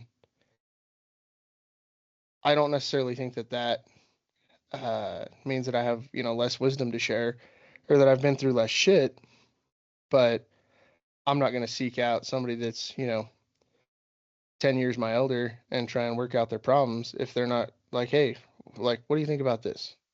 Yeah. You know what I mean? Yeah, yeah, you're definitely the younger in age, but probably one of the oldest souls and wiser people that I know. You know what I mean? And that's I think that stems from a couple different places, and we've talked about that. But yeah, and that goes a long way. You know what I mean? I think that sometimes maybe your elders may not want to talk to you about that stuff because I feel like you're younger, but if they take a minute, and anybody who knows you, I think really kind of knows, your wisdom and your fucking knowledge base is out of this fucking world. You know what I mean? I think a lot of people just think that I'm bullshitting, but I've actually read about most of Yeah, the but shit. yeah, it's like I've read most of the shit that I talk about, you know what I mean? And then I've come up with my own theories, you know what I mean, about it. And and I think that that's fantastic. But yeah, I think as far as, one-on-one conversations or just kind of local conversations that people have or want to have, um, there's a whole lot of trust that has to be that has to be built up there. And if they want to talk to you about it, then they'll talk to you about it. If not, then you kind of gaslighting people into talking about it. It's not going to be very effective. Yeah. Yeah. And where, you know, we're not professionals at it, we're just bringing it to the forefront. It's opinions, experiences, and um, things that we've read and things that we've tried to put into practice in our own lives. And we find out kind of as we're going. we're doing it more in a public forum where people can see the steps that we're taking Mhm. to get to the answers or I guess to get to the opinions and the thoughts that we have on the different subjects. Mhm. So I think that's important too, is for people get to see our process and the way we're talking things out and the things that we go through on a daily basis to actually get to the points that we get to, Mhm. which I think that's important because I don't know of any other podcasts that I've read or that I've watched or listened to that actually talk through the whole points and get to the exact opposite thought process as much as we fucking do. Yeah, no shit. No You know what I shit. mean? I think Like, it's a beautiful thing. yeah, we really end up in a totally different place than we thought we were going to end up more times than not. Yeah. And I don't know that there's any other podcast or anything like that I've watched, like I said, that comes to that point organically and unscripted, because this is totally unscripted. I mean, if anybody wants to see our freaking process, it's a list of bullet points of shit that we're going to touch on. And, Yeah. we jump off schedule a little bit. We go a little bit long sometimes, but we're working through the process that's been put in front of us. And what's been put in front of us is bullet points. Yeah. And whether we end up there for 10 minutes or we end up on a bullet point for an hour, it really is just day to day. What ends Yeah. up like really jumping in our craw that day. Well, and it's a lot of the stuff too, it's stuff that we've been thinking about, and it's stuff that we didn't necessarily realize that we were maybe even trying to work through, you know what I mean? And then all of a sudden somebody puts it on, uh or the opposite person puts it on the fucking agenda on our bullet list, and it's like, ah, fuck, man.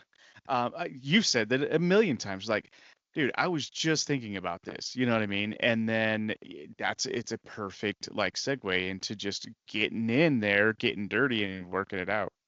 Yeah. You know what I mean? And it's completely natural. I think it's fucking great. Yeah, I think it's cool because it's totally organic, and the thought processes and the way that we get there is not scripted at all. So I think Well, that's the most important part of this and the process that we go through. Yeah, most definitely. And you're right. I think, if people kind of see the process that we go through and it resonates with them, I think that, that's the key thing. And like you said, when they're ready, they're ready. And to be honest, that kind of puts my mind at ease. And I'm glad that you said that because it has stuck in my craw a little bit, you know what I mean? And I guess just that reminder, it's like when they're ready, they're ready, because it's not going to sink in, it's not going to resonate, it's not going to do a damn bit of good if somebody's not ready to hear it and somebody's not ready to be honest with themselves about, them not being okay. And like we said, it's okay to not be okay, but let's chat about it.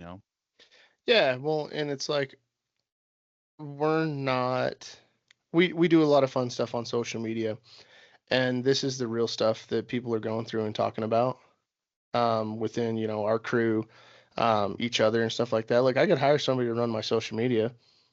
Everybody knows by now that I'm absolutely junk at social media, like posting and everything. It took Yeah. me like a half an hour to figure out how to like post a picture with a song like the other day, and it turned out pretty cool, I thought. Yeah, it Um, turned out awesome. yeah, so, but I mean, just stuff like that. Like I could hire somebody to come do social media for me and take a bunch of cool pictures and make me look like I'm like living the best life ever and everything's hunky dory, and get 100,000 followers or whatever.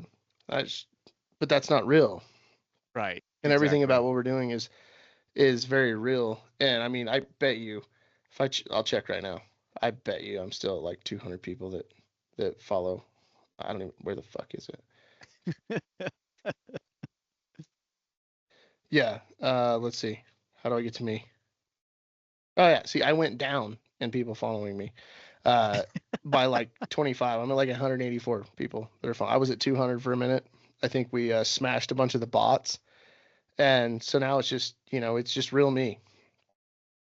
You know, Yeah. there's tons of people with way more followers than us, or way more followers than me. But I don't really care about the followers. Watch a podcast. If you want to Yeah. follow me, follow me. If not, Either way. yeah, go, Yeah. go follow Rogan or somebody smart. Well, and I think that you bring up a good point. I guess my persona through the bearded Viking, I've even have it on my boat profile is Mr. Fun Times. You know what I Hmm. mean? And I am a good time. You know what I mean? And we have a good time. And I'm looking for the next good time. You know what I Hmm. mean? Yeah. All the time. However, it, it's real. You know what I mean? It's real fun times. It's not fake fun times. It's not posing to be somebody that I'm not, you know what I mean? And sometimes I'm not fun, because sometimes I'm sick, or sometimes I'm stressed, or sometimes I just don't want to fucking deal with it, you know what I mean? Yeah. But and that's real, you know what I mean? Because I have my moments too where I'm just kind of like, I am spent. I am done. I can't go to the next party. You know what I mean? I Hmm. can't go to the next meetup. I'm all soaked up here, and I've got to just take a little break. You know what Yeah. I Your mean? your social tank is full. Yeah, Yes. and I get that. And with me, We've talked about it on the podcast a ton, and I'm like the personified like grumpy cat of the group, but I'm really not that. Like I mean, I'm grumpy, but I'm usually pretty fun to talk to, and usually have pretty good time. If we're talking or bullshitting or in person or whatever, I'm not that. Yeah, well, It's just especially kind of the persona that I've been given, and yeah. I mean, uh I've definitely made that happen for myself. Mhm. As far as like being in the company, like, I don't know. Yeah. I think that's dumb. Just right. just but it's really not the way I function day to day. Yeah. I don't think that, aside from the fuck off that's my face, um I have like RDF, resting dick face. But I think for like the majority of the time when like people are hanging out with me or something, we're having a good time because I talk loads of shit to everybody. Everybody's equal opportunity, and it's for some Well, people. It's not for some. It's not for others. It's what it is. I think people are surprised because you kind of come off gruff and scary. You know what I mean? You have a big stature. You walk with confidence, and it's just kind of like a people that don't know you. I could see them just be like, "Hey, fuck with that guy," and then but really you're the 180 of that because when you start to talk to people, you're respectful. You want to hear their story. You're relatable. You're funny as shit. You know what I mean? And I think that that breathes a lot of air of relief into a lot of people. Whew. Yeah, exactly. It's like, whoa, that went a Whoa. fuck ton better than I thought it was gonna go with that God, guy. the Wolfman is not so scary. Yeah, exactly. He didn't chew me up and spit me out. Yeah, don't be afraid, people. I'm not that scary. Yeah, that's scary. It's He's just Big Bear. just the RDF. So I don't know, should we take a break or should we roll right into the paranormal, the spook corner? It's up to you, man. I think we can roll right in. If you're good to go, I'm good to go. Let's roll in, dude. All The right, let's Pillsbury roll in. Doughboy.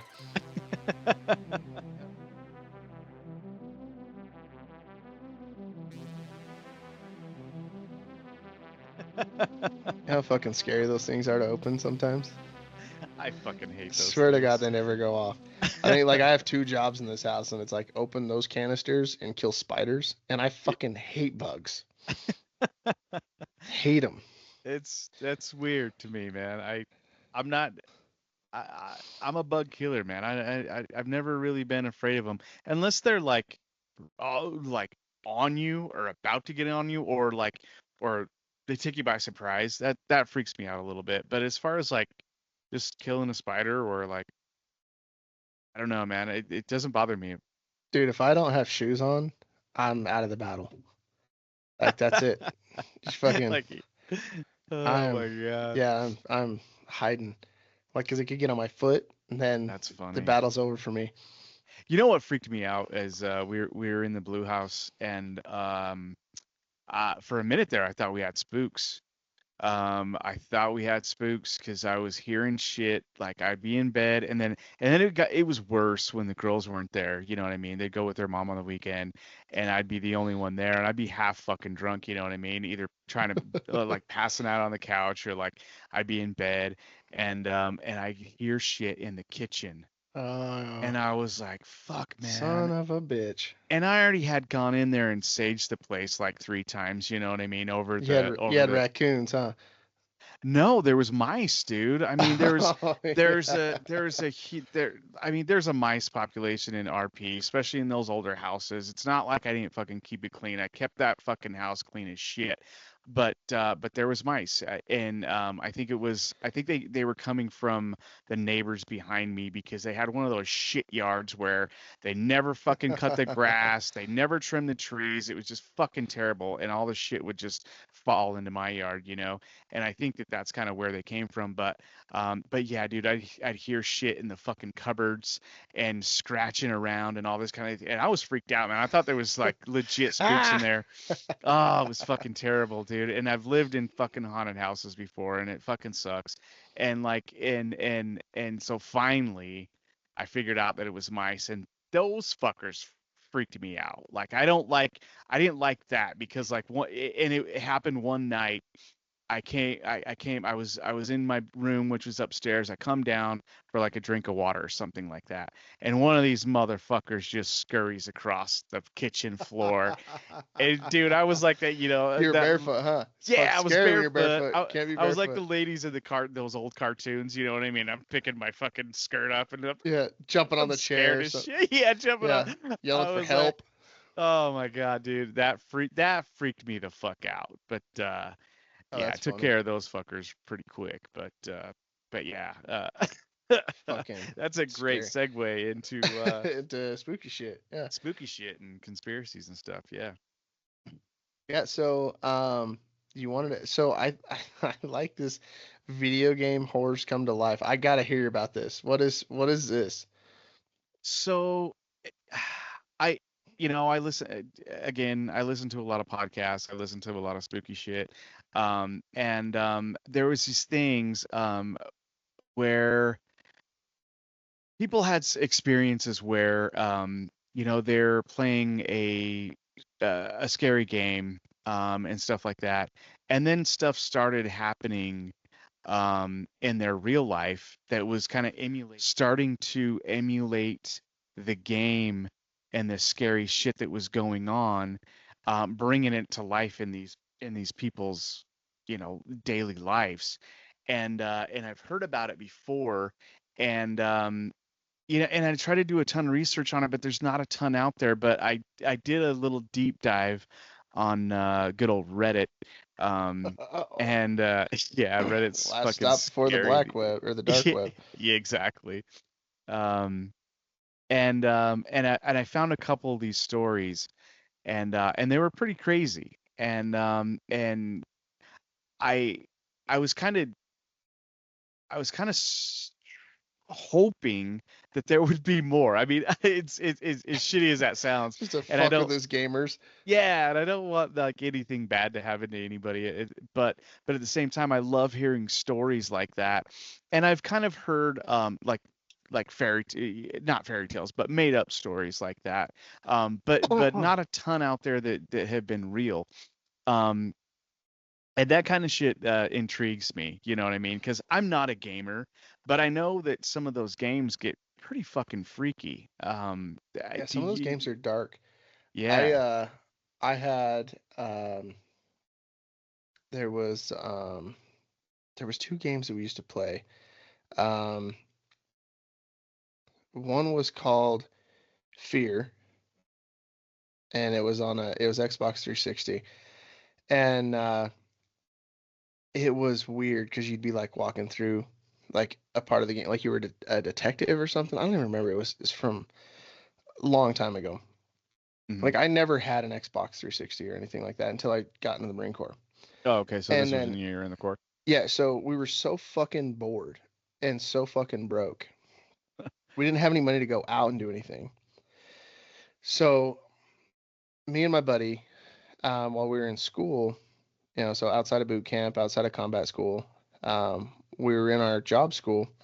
I was like, dude, and we were there for like 6 weeks or 7 weeks or something like that.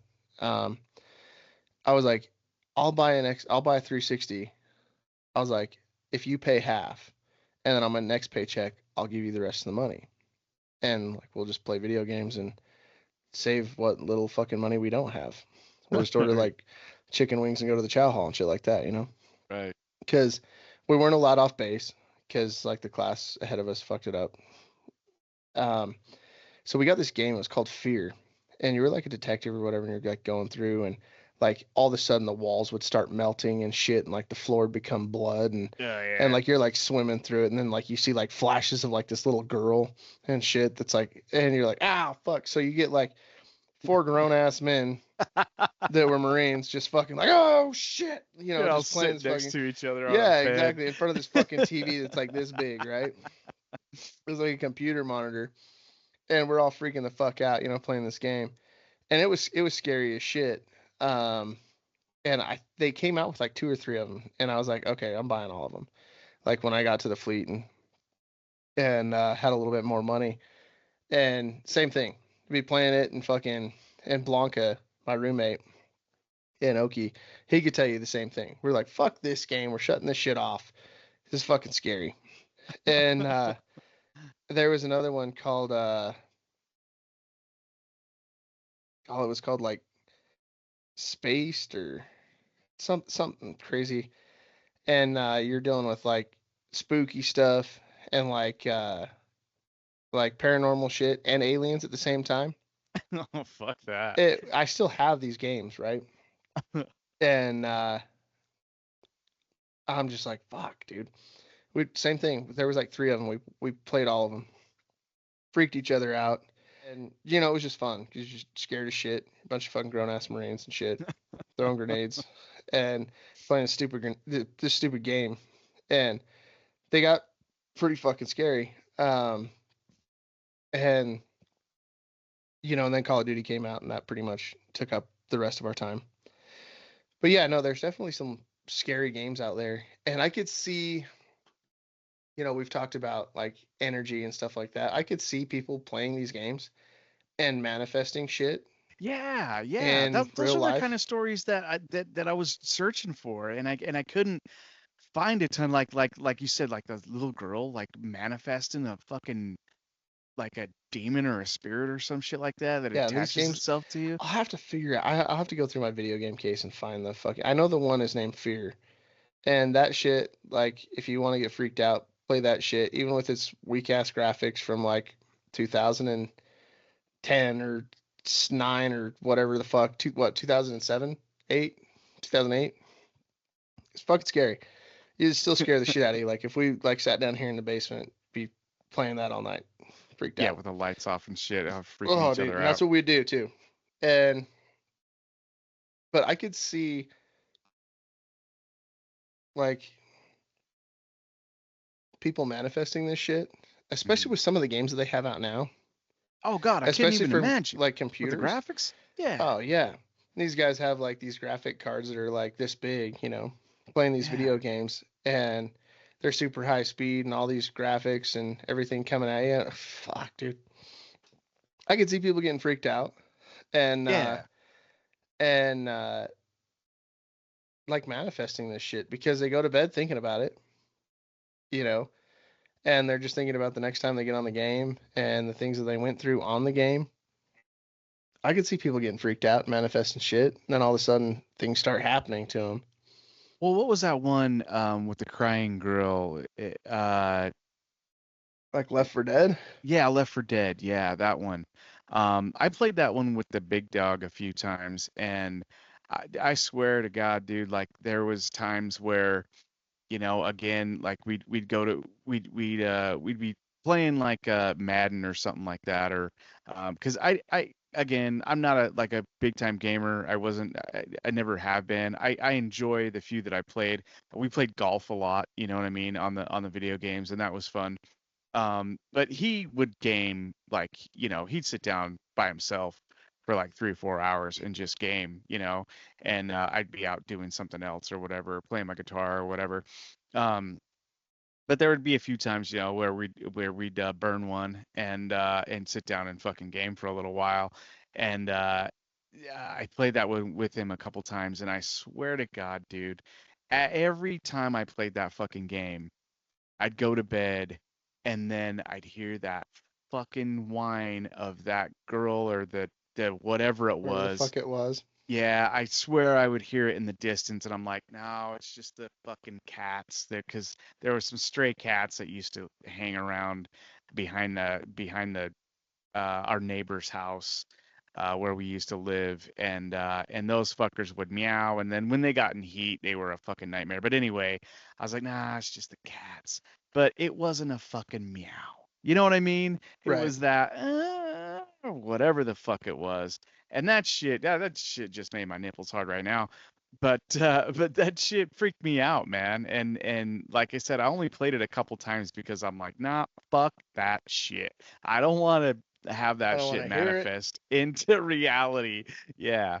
With some fucking crying girl or demon or whatever fucking walking around that neighborhood. And that neighborhood was sketches anyway, we've talked about before. Yeah, you We didn't we really go saw out after night or after dark. yeah, if it wasn't crackies or druggies, it was Chupa running across the fucking Oh yeah, front I remember lawn, dude. Chupa. Yeah. Yeah, remember that. That was scary. But yeah, no, I definitely think that there's a definite amount of mental stability that you have to play or that you have to Yeah. have if you're gonna play those games. So you got to rely on and have trust in yourself. Yeah. So like yeah, I think if you're not mentally capable or strong enough for those, I think you could definitely put yourself in a bad situation, especially like I would dare say that there's some stuff in video games now and symbolism and everything that probably is there for the conjuring of that stuff. Yeah, I Because would I mean, agree. video game developers now are just fucking sketchy. You don't know who's developing the game. Well, and putting subliminal messages in it and shit like Right. that, and symbolism in it that you don't know that maybe has to go in a certain order, and they put it in there, and you're not even fucking realize it, and you're not hip to it, you don't even Yeah. fucking know, Yeah, you're over there but just it's getting into burning your through. fucking subconscious. Yeah, you're over there burning through levels, just summoning fucking demons, and you had no Yeah, idea. You just thought you were playing a video game. yeah, that's Yeah, fucking freaky. I think it's a definite possibility, especially with these video games now. And knowing the way Hollywood is and knowing what they put in different movies and subliminal shit that they're putting out there now, it would not surprise me if they're like, oh yeah, when he gets to level 6, we're opening up Watch out. Pandora's box. Like Yeah. things are really going to start happening, you know, and Well, it's like Jumanji, you got to finish the fucking game to get the shit to yeah. go away. Otherwise, you're fucked. You're fucked. Yeah. Yeah. I always think about when I think about this stuff as movie scripts and shit. And I don't know, maybe we ought to write a script for a horror movie like that. I don't know. Yeah, I stay away from the demon movies and spirit movies. Like I'm Yeah. all about the slasher movie, Yeah. like Everyone loves a good killer. You know yeah. what I mean? Yeah, like the Yeah. Scream movies, like the last couple they've come Oh, out they're with, fantastic. they're fucking awesome. What's the other one? House of a Thousand Corpses, straight up Oh, one of my slasher movie. fucking favorites. Yeah. I'm down for the slasher movies, even like Hills Have Eyes, like that kind of shit. Or like the Like, Pennywise shit. Yeah. yeah, I mean, even Pennywise, yeah, it's still like it's supernatural, but it's still kind of a slasher movie. Yeah. But yeah, I don't dabble with the bullshit of the Conjuring bullshit and all that stuff because I don't That'll want to like I'll watch it at your house, but I'm not gonna watch it at mine. Fuck you, you Well, know. you figure it's got to be scary for those producers and directors to even make those because what's attaching itself to you? Well, what kind of evil? What kind of aura are you digging out of the ground for you to be able to put this together? And is that gonna hang on? Is it gonna attach to you? Is it gonna grab your back pocket? I don't know. Well, you remember like when they were making The Exorcist and the Poltergeist movies and Oh stuff like yeah. that about all the crazy shit that they started having on set. And like they had to like hire Oh priests to come in and yeah. stuff like that. And I think that's like standard operating procedure now when they're having these movies and stuff like that. Is they always have like a priest or something around Yeah. the set, and it's like, dude, if you have to have like a man of God around the movie set because you're making such fucked up shit, Yeah. maybe you shouldn't be making that movie. Yeah. You should probably, Yeah, stop while they're you're just ahead. they're just trying to infect everybody that's at home, you know. Yeah. So Yeah, and that's a scary thing, man. And yeah, that's another thing too. Like I don't watch those movies, like the ones with deal with spirits and demons and shit like that. You know, I've tried over and over and over. I've tried to to okay, it's like it's not that scary. It's the middle of the day. I'm working, you know what I mean? I just kick it on and see what happens. Like 5-10 minutes in, I'm like, fuck this shit, man. I can't deal with it. I Yeah. can't deal with it. Yeah, fuck that. That's I just some don't shit that I'm not ready to play with. Yeah. Like, I don't want to come out and play Yay. I don't I don't want to have to deal with the aftermath of that shit, you know? Yeah, it's just not worth it to me. And then running up the stairs out of a dark room, you know what I mean? Like a fucking Right. 10-year-old. You know, I don't want to do that shit No, anymore. fuck that. Fucking 46 years old. And roll an ankle. Knees aren't what they used to be. Dehydrated. Yeah, I definitely think that there's a lot of that stuff that comes to life, and especially when they're telling the true stories and everything, that's where it really starts to get a little bit more spooky, is when they're telling those true stories. It's like, okay, well, this already happened, and now we're watching this movie about it happening. What's going to stop it from happening again? Yeah. You know? Especially if you're conjuring it up again, you know what I mean? Yeah, And calling its name or whatever the yeah, fuck, that's you what I was know? just gonna say. Is like you're talking about it like out in the open, like it's not a thing, but Yeah, it's a like it thing. It's real. like it Like can't it will dive get into you. you. Yeah, it will Yeah. get you. Yeah, fuck all that. I'm out. Well, I'm out. one of the other things too that's intriguing as fuck to me is backrooms, those backroom games and those backroom stories and stuff like that. And this is what kind of whole that brought the whole thing up. So I was watching this video, it was on YouTube, and this guy, he's in the middle of like the forest or something like that, or like he's hiking, and he comes across this clearing, and um he kind of walks up and he sees that there's this hole in the ground, right? And you know, he's checking it out, assessing it, and he's got his camera on, and so he's like, this is fucking weird, man. This is weird. I'm getting a bad vibe about this. So he leaves, right? And it's just eating at him and eating at him and eating at him. And he's like, you know what? I I got to go back and check this out and see what the fuck that was, because my interest is just getting the best of me, right? So he goes back, and he's filming it, and he goes down into it, and what there is there's a staircase. Uh, I've already talked about staircase in the woods, man. You just stay away from it. well, it's in this hole, right? And he starts walking down it, and and if I can find the reference, I'll throw a link down in the comments. I'm sure it's in my YouTube history, because it was just like last week when I saw it. But anyway, and you guys can check it out for yourself. But he goes down, he walks down these stairs, and they're like cement stairs, right? So they're built like purposely, and Oh, yeah. so he goes down, and it is so he pans when he gets in the hole all the way, and he's a little freaked out, obviously. And I bring it up because it's like it feels super genuine, because people do, these fake videos and stuff all the time. But the guy, the way he's talking and he starts panting a little bit, you could tell his heart rate's getting up. You can tell he's fucking scared, right? But there's lights on, okay? Like about every, maybe 15 feet or so. There's lights. I think I've seen this video. You've seen it, and when he pans, it just looks like these fuckers go on forever. But anyway, he walks down. He hits an end, and he has to turn a corner. Okay, and same thing. It's just down, and it looks freaky as fuck.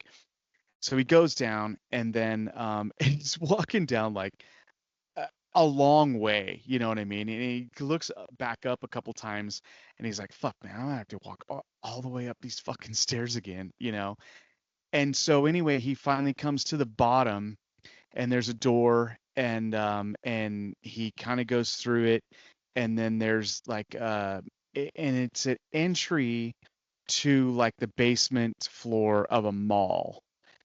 And yeah, and so he goes in and it is. However, there's this big open room and it looks like there's this kind of altar there. And it's pretty fucking freaky. And I wish that he would have explored a little bit more because that's kind of like he walks around, he looks at it, he kind of assesses, and it's like, yeah, it's like the basement mall of or basement floor of a mall. And he kind of looks it around. So, but just kind of going through the guy's emotions while he's doing this is freaky as fuck, dude. And to think that there's something there, and then there was an altar, and God knows who was down there doing what. Yeah, And you're probably not supposed to be there, guy. yeah, but the freaky thing was about it is that this mall was closed, right? Right. Like there was no activity there. You could tell that the shops, had been emptied and stuff like that. But the fact that there was lights on But how do you going go from the down, woods to the mall? yeah, exactly. And it was in the middle of nowhere fucking woods, right? And so like was it some sort of bunker, and that was kind of like their makeshift mall, you know what I mean? In the bunker to make it kind of seem like it was real life, or what was it, some sort of fallout shelter, that was abandoned or something like that. But again, the freaky thing was that the fucking lights were on. You know what I mean? Who's paying that light bill? Yeah, You know what I mean? somebody's gotta pay Why are that those bill. lights? Why are those lights on? You know what I mean? And why wasn't that fucking covered up? You know what I mean? Especially if it was like an old fallout shelter that had been abandoned or something like that. Why did they just not cement that fucking hole closed and then just covered up with the natural surroundings? You know what I mean? A big old fucking boulder or some shit like that. That shit's fucking crazy. Yeah, I have a policy of not going anywhere near a staircase that manifests in the woods or any deep holes that may arise. That's just a personal policy of mine. Just get the fuck out of there. Um, but there's definitely, um, bunkers and tunnels and things like that all throughout the United States, right? Yeah. So he very well could have just ended up in one of those, unknowing, and it ends up being super scary because you're out in the middle of nowhere and there's tunnels. Hmm. But I mean, look at all these celebs that are building these fucking bunker houses and stuff like that. You Oh know, yeah. buying up half of Hawaii and then building a fucking, you know, what was it, like a 5,500 square foot, home underneath. Oh yeah. Yeah, Yeah, exactly. fuck all of that. Well, the Uh, thing is too is when they're deceased and they're gone and they didn't like pass it on to somebody or somebody like that, the thing's just gonna sit there fucking empty. And it's gonna get decrepit and everything's gonna fucking, you know what I mean? And what's that gonna look like in 30 years? You know what I mean? well, yeah, and I mean, you got a sitting president that owns an island right next to Epstein Island. That who's to say that there isn't tunnels from island to island? It Yeah. wouldn't be that big of a feat for Right. engineering nowadays, which is scary as shit, right? Because they could be moving things back and forth. So I mean, I don't think I think it's scary if it's the back rooms, but I Hmm. think it's even scarier if it's just somebody's fucking tunnel that they've made, Yeah. and Why did you make that tunnel? that's just the ass end of the tunnel, and somebody Fucking forgot to close the hatch or something. yeah. The questions, the Yeah, unanswered questions. yeah, that's like the thing that you go into with like a fully fucking kitted up squad to go explore, not by yourself with a flashlight and a fucking Swiss Army knife, you Fucking camera. jackass. Yeah. Yeah, fuck. Well, that kind of shit intrigues me though. And I like watching those abandoned place explorer guys. That shit They that find some really weird resonates with shit. me. They do. And I've done it before, and it's kind of freaky. But it's exhilarating at the same time. And I wouldn't mind doing it again. I don't know like if I could ghost hunt per se, but I wouldn't mind doing like abandoned exploring. I don't know. Well, it's Are a you urban exploring. urban exploring? Yeah. Have you ever had any thoughts like that, or even like I know like Bacon's kind of a like he's kind of a joke right now. I mean now he's kind of made himself into that, but has that ever intrigued you of like doing that kind of urban exploring or even ghost hunting? I definitely wouldn't want to do ghost hunting because you know it's out there. And I mean, even him, they've done like some little like op-eds and like short kind of biographies of them and the team, and shit has gone really, really wrong for him. Yeah. And like even like him losing his vision and stuff like that, like where he's wearing those fucking bottle cap glasses. Yeah, I remember. I mean, he just kind of didn't catch the hint that you need to stop that shit. Yeah. And even those guys that used to do it at Penn State, I mean, the guy pretty much went fucking crazy. The guy that was, he always had chip coffee on. Yeah, chip coffee. I like chip coffee. The median or whatever. Yeah, or medium. Yeah, that guy kind of went batshit crazy. I didn't read anything about that. Yeah. Oh yeah, no, he's definitely not been the guy from the show. Like he was very calm and collected and ready to kind of fight the battles for people. And then there was that thing that decided it was going to start following him around and like start naming him by name. Oh man, even that's in the fucking seasons. freaky. And it gave me the chills. It seems like some shit that he never got rid of because he ended up going crazy. Like they were trying to get the show going again, and he was supposed to do some appearances, and he got like hooked on drugs, and like it was really like something that was far away from the person that he played on TV and the person that he was outside of TV, based on just interviews and stuff like that. And something clearly got its hooks in on that guy, over and above like his belief system and everything else. Mm-hmm. And because he's like nowhere to be found now. And like he skipped out on appearances, took a bunch of people's money, like all kinds of stuff. Probably like I was in a padded room somewhere.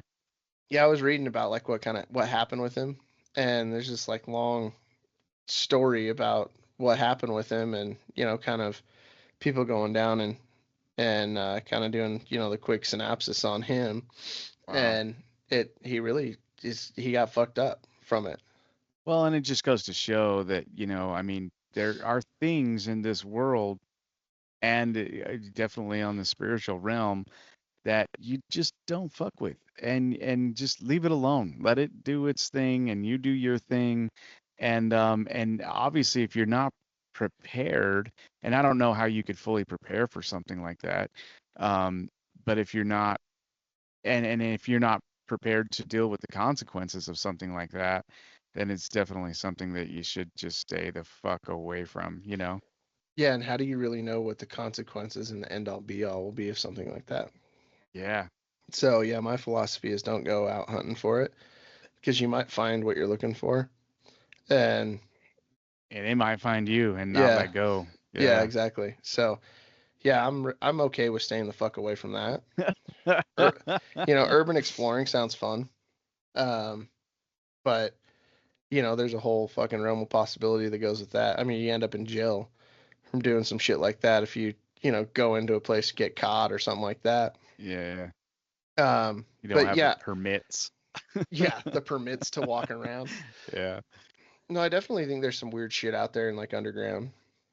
But yeah, I'm definitely not signing up to go ghost hunting or anything or on any spook tours or anything. And keep that shit to yourself. And yeah, I feel like I'm way too sensitive to that shit. Yeah. Same here. For it to like stay the fuck away from me.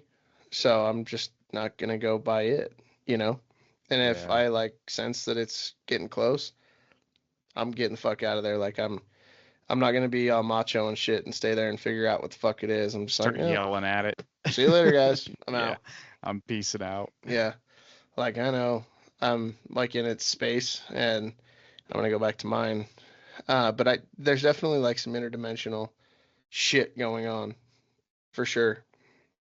Well, and I think that I've watched some stuff about portals too, and portals freak me out a little bit. And with the portal thing, and the cryptid things that are going fucking crazy and people are finding and they're washing up on beaches and all that kind of shit. I think it's happening more than it's being reported. You know what I mean? Um, and that kind of shit, that interdimensional stuff, dude, I swear, whatever they're doing fucking at CERN or wherever fucking else, I think that has something to fucking do with it, dude. Open up fucking portals that you can't fucking close, and then you're getting interdimensional beings crossing through. And how do you stop that? You know what I mean? It's not like you can put up the goddamn border patrol. Yeah, well, and it's like, yeah, call in the Men in Black or whatever. I've seen some of the stories of missing 411 stories Oh yeah, that that shit's I've crazy. talked about on here before, where the hunter's basically walking around and he's on a property that he's hunted his whole life, that he grew up on, and all of a sudden he looks down and there's like a cabin and a little lake right by a cabin. Never seen it in his life, ever. And he's Yeah. like, and he doesn't know where he is, but he knows that he's on the property that he's supposed to be on, that he's hunted on his whole life. And he finally gets away from it. And then, he's like trying to figure out what the hell happened. And he gets out of it or whatever, comes back, and then the next day he goes out and he's like trying to find this old cabin and talking to, I don't know, I don't remember whether there's like a grandpa or an uncle or something like that, asking about the house and the pond that's on the property. And they're like, no, there's never been a house or cabin or pond or anything anywhere near where you were. That's fucking weird And for something that big and yeah, that and the to same take. guy, he's talking about walking around again on the property hunting, and he could see that there was like a ripple in like space time or something. And he like instinctually is like, I don't know about that, and like puts his hand through, and his hand disappears, and he pulls his hand back, and he's like, nope. And he said he walked like 5 or 6 miles out of the way to get away from it, to get back to where you're supposed to be. No shit. And it was on one of the missing 411, not podcasts, but like one of the stories that's in one of his books, in David Paulides' books, or Paulides, yeah, David Paulides, Colitis, yeah. yeah, in one of his books, and one of the stories that had been told to him, and it's just like, nope, fuck all of that, dude. Like, I'm with that guy. I'd walk like 5 miles in the opposite fucking direction to get away from that shit too. I'd be like, That's pick me up on the road. that's fucking crazy for something like that big to have like a ripple like that be a portal itself. It's almost like an entryway to in Like another a dimension. That's so alternate fucking weird. universe, yeah. Yeah, alternate universe. Yeah, so it's like you wonder if like space and time is kind of crashing apart or crashing together. And that's why we're seeing so much of this stuff now. I mean, obviously media and cameras and everything like that helps, because everybody has a camera in their pocket. Hmm. So we get to see more of it now than maybe we've ever seen before. So maybe it's not more now than it was before, but we're seeing it more because we have the ability to record it and take notes on it and stuff like that. So it makes it twice as scary. Yeah, yeah, it does. And I think that there was that kid, um, that ties into well as the is or as well as the Mandela effect. There's that kid, I can't remember what his name is. He's like a teenager or whatever. And he started some IT company or something like that, like the smartest kid in the world or whatever. But his theory is that that did happen. Um, there was a catastrophe, and it threw the survivors, or certain survivors, into another dimension, and that's why we're getting the Mandela effect. Yeah, it was like the And closest one that they could get us yeah, exactly. to our own. Hmm.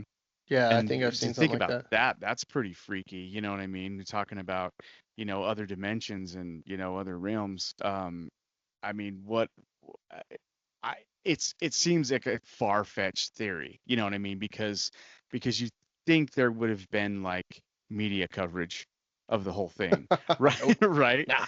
right. But it was just like instantaneously happened without any of us really knowing whatever kind of fallback happened, you know. So as far as that goes, it seems a little far-fetched. But to think about what if it did happen? You know what I mean? Right. To give it credit, and it's like, holy shit, what if that fucking did happen? And now, you know, half of us are living in a weird dimension, but still interacting with people on this plane or the original plane. I don't know. It's fucking weird. What was left, whether it's like scorched earth. Well, and that kind of goes as well with that whole simulation theory.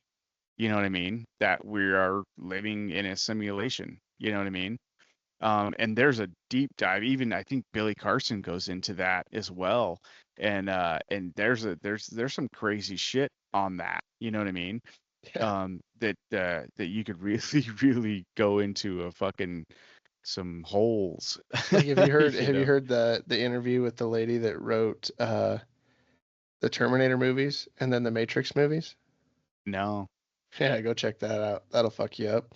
Yeah. I Yeah. bet. Fuck that lady's got some shit going on in her Oh yeah. head, No, man. she's like next level, dude. She knows what's up. But yeah, the interviews that I've seen with her, it's pretty wild. The way she talks about it and the way the characters that she wrote are representative of things that are going on and things that have happened or are going to happen. Oh wow. Yeah, Like that especially with deep, huh? AI and Ooh. programming and everything. It's pretty wild. You should definitely check that out.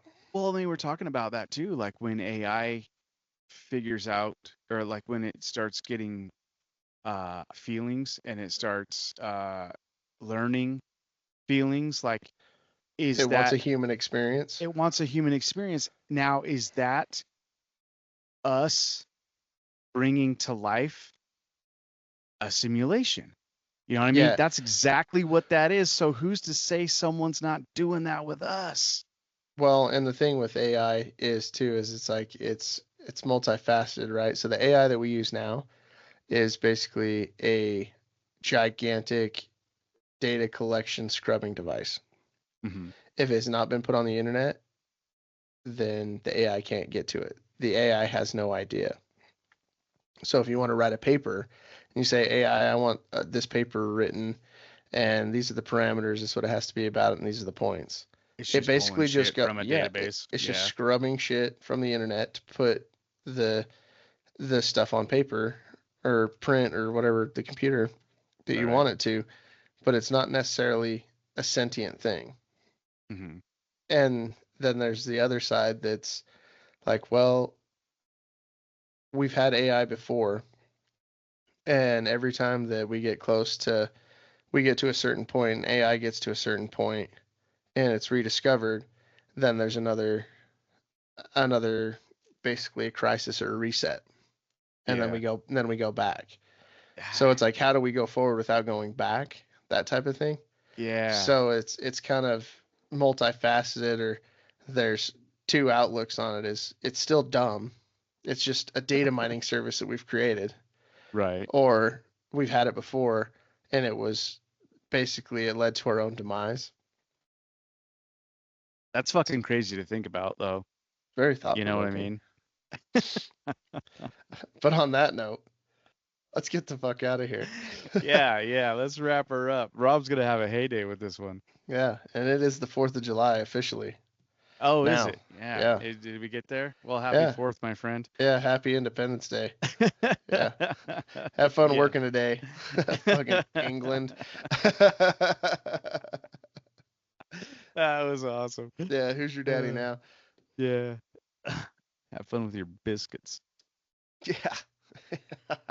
Well, you got any shout outs or hollers you want to No, do just on our way out? I think just the normal shout out to the team that's up there in Montana working their asses off.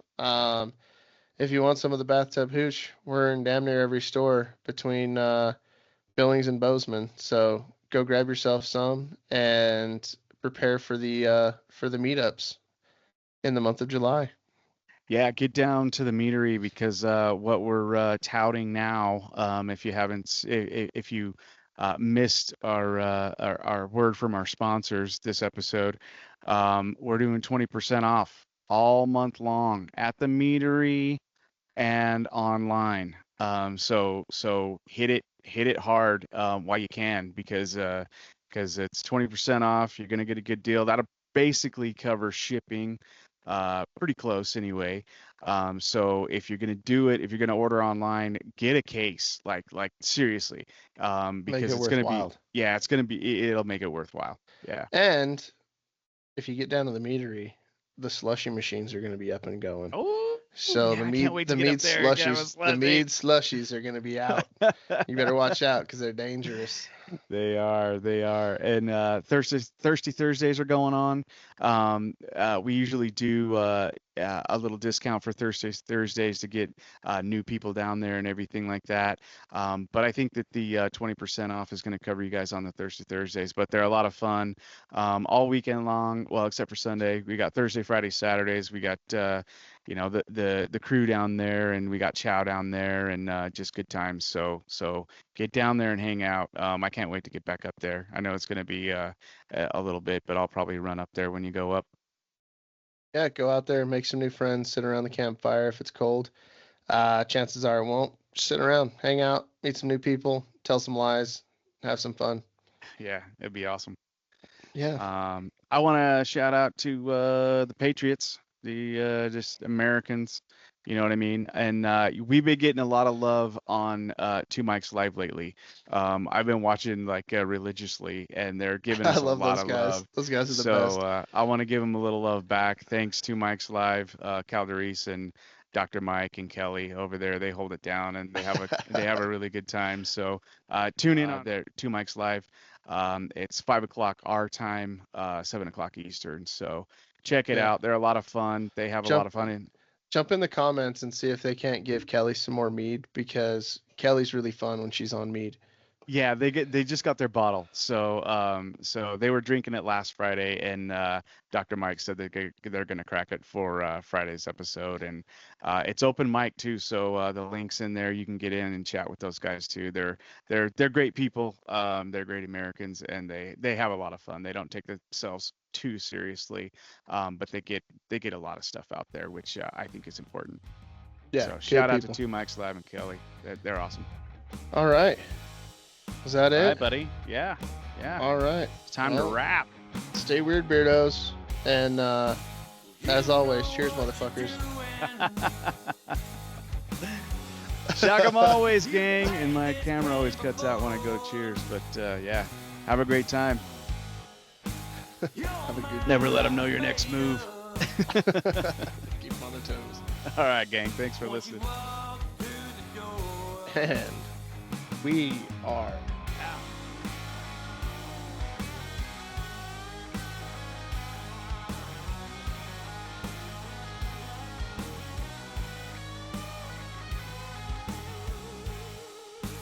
There you go dancing dirty. Hips moving all back and forth. Making them sexy eyes. Did you look any less gay? Oh, Ow. All right, that's better. that smells strong today. The How are you, Jameson. old friend? Holy shit. Nothing like drinking on a Wednesday, knowing that you don't have to go in until Monday. I would have thought you started drinking already. Nah, I thought about it. But there's just something that I just don't like, about drinking by myself. Oh yeah, like it's certified alcoholic shit. Yeah, it's very alcoholic. Hey, you Like, gotta put your name on a list. Yeah, like a couple beers after like mowing the grass or something, doing some Mexican shit. It's one That's thing. fine. Yeah. But just going full bore into drinking whiskey by myself. it's a little much. Yeah, that'll change you. Shit. All right, you're very hunchback of Notre Dame. Why are you sitting like Am I? that? Yeah, you're like. Because I feel like if I'm sit back, okay, that's a little bit better. If you just stop wiggling and shit, your background doesn't move. God, you're Yeah, very, that's very wiggly. Look, if I go like this, my background doesn't move fuck off. because it's America back there,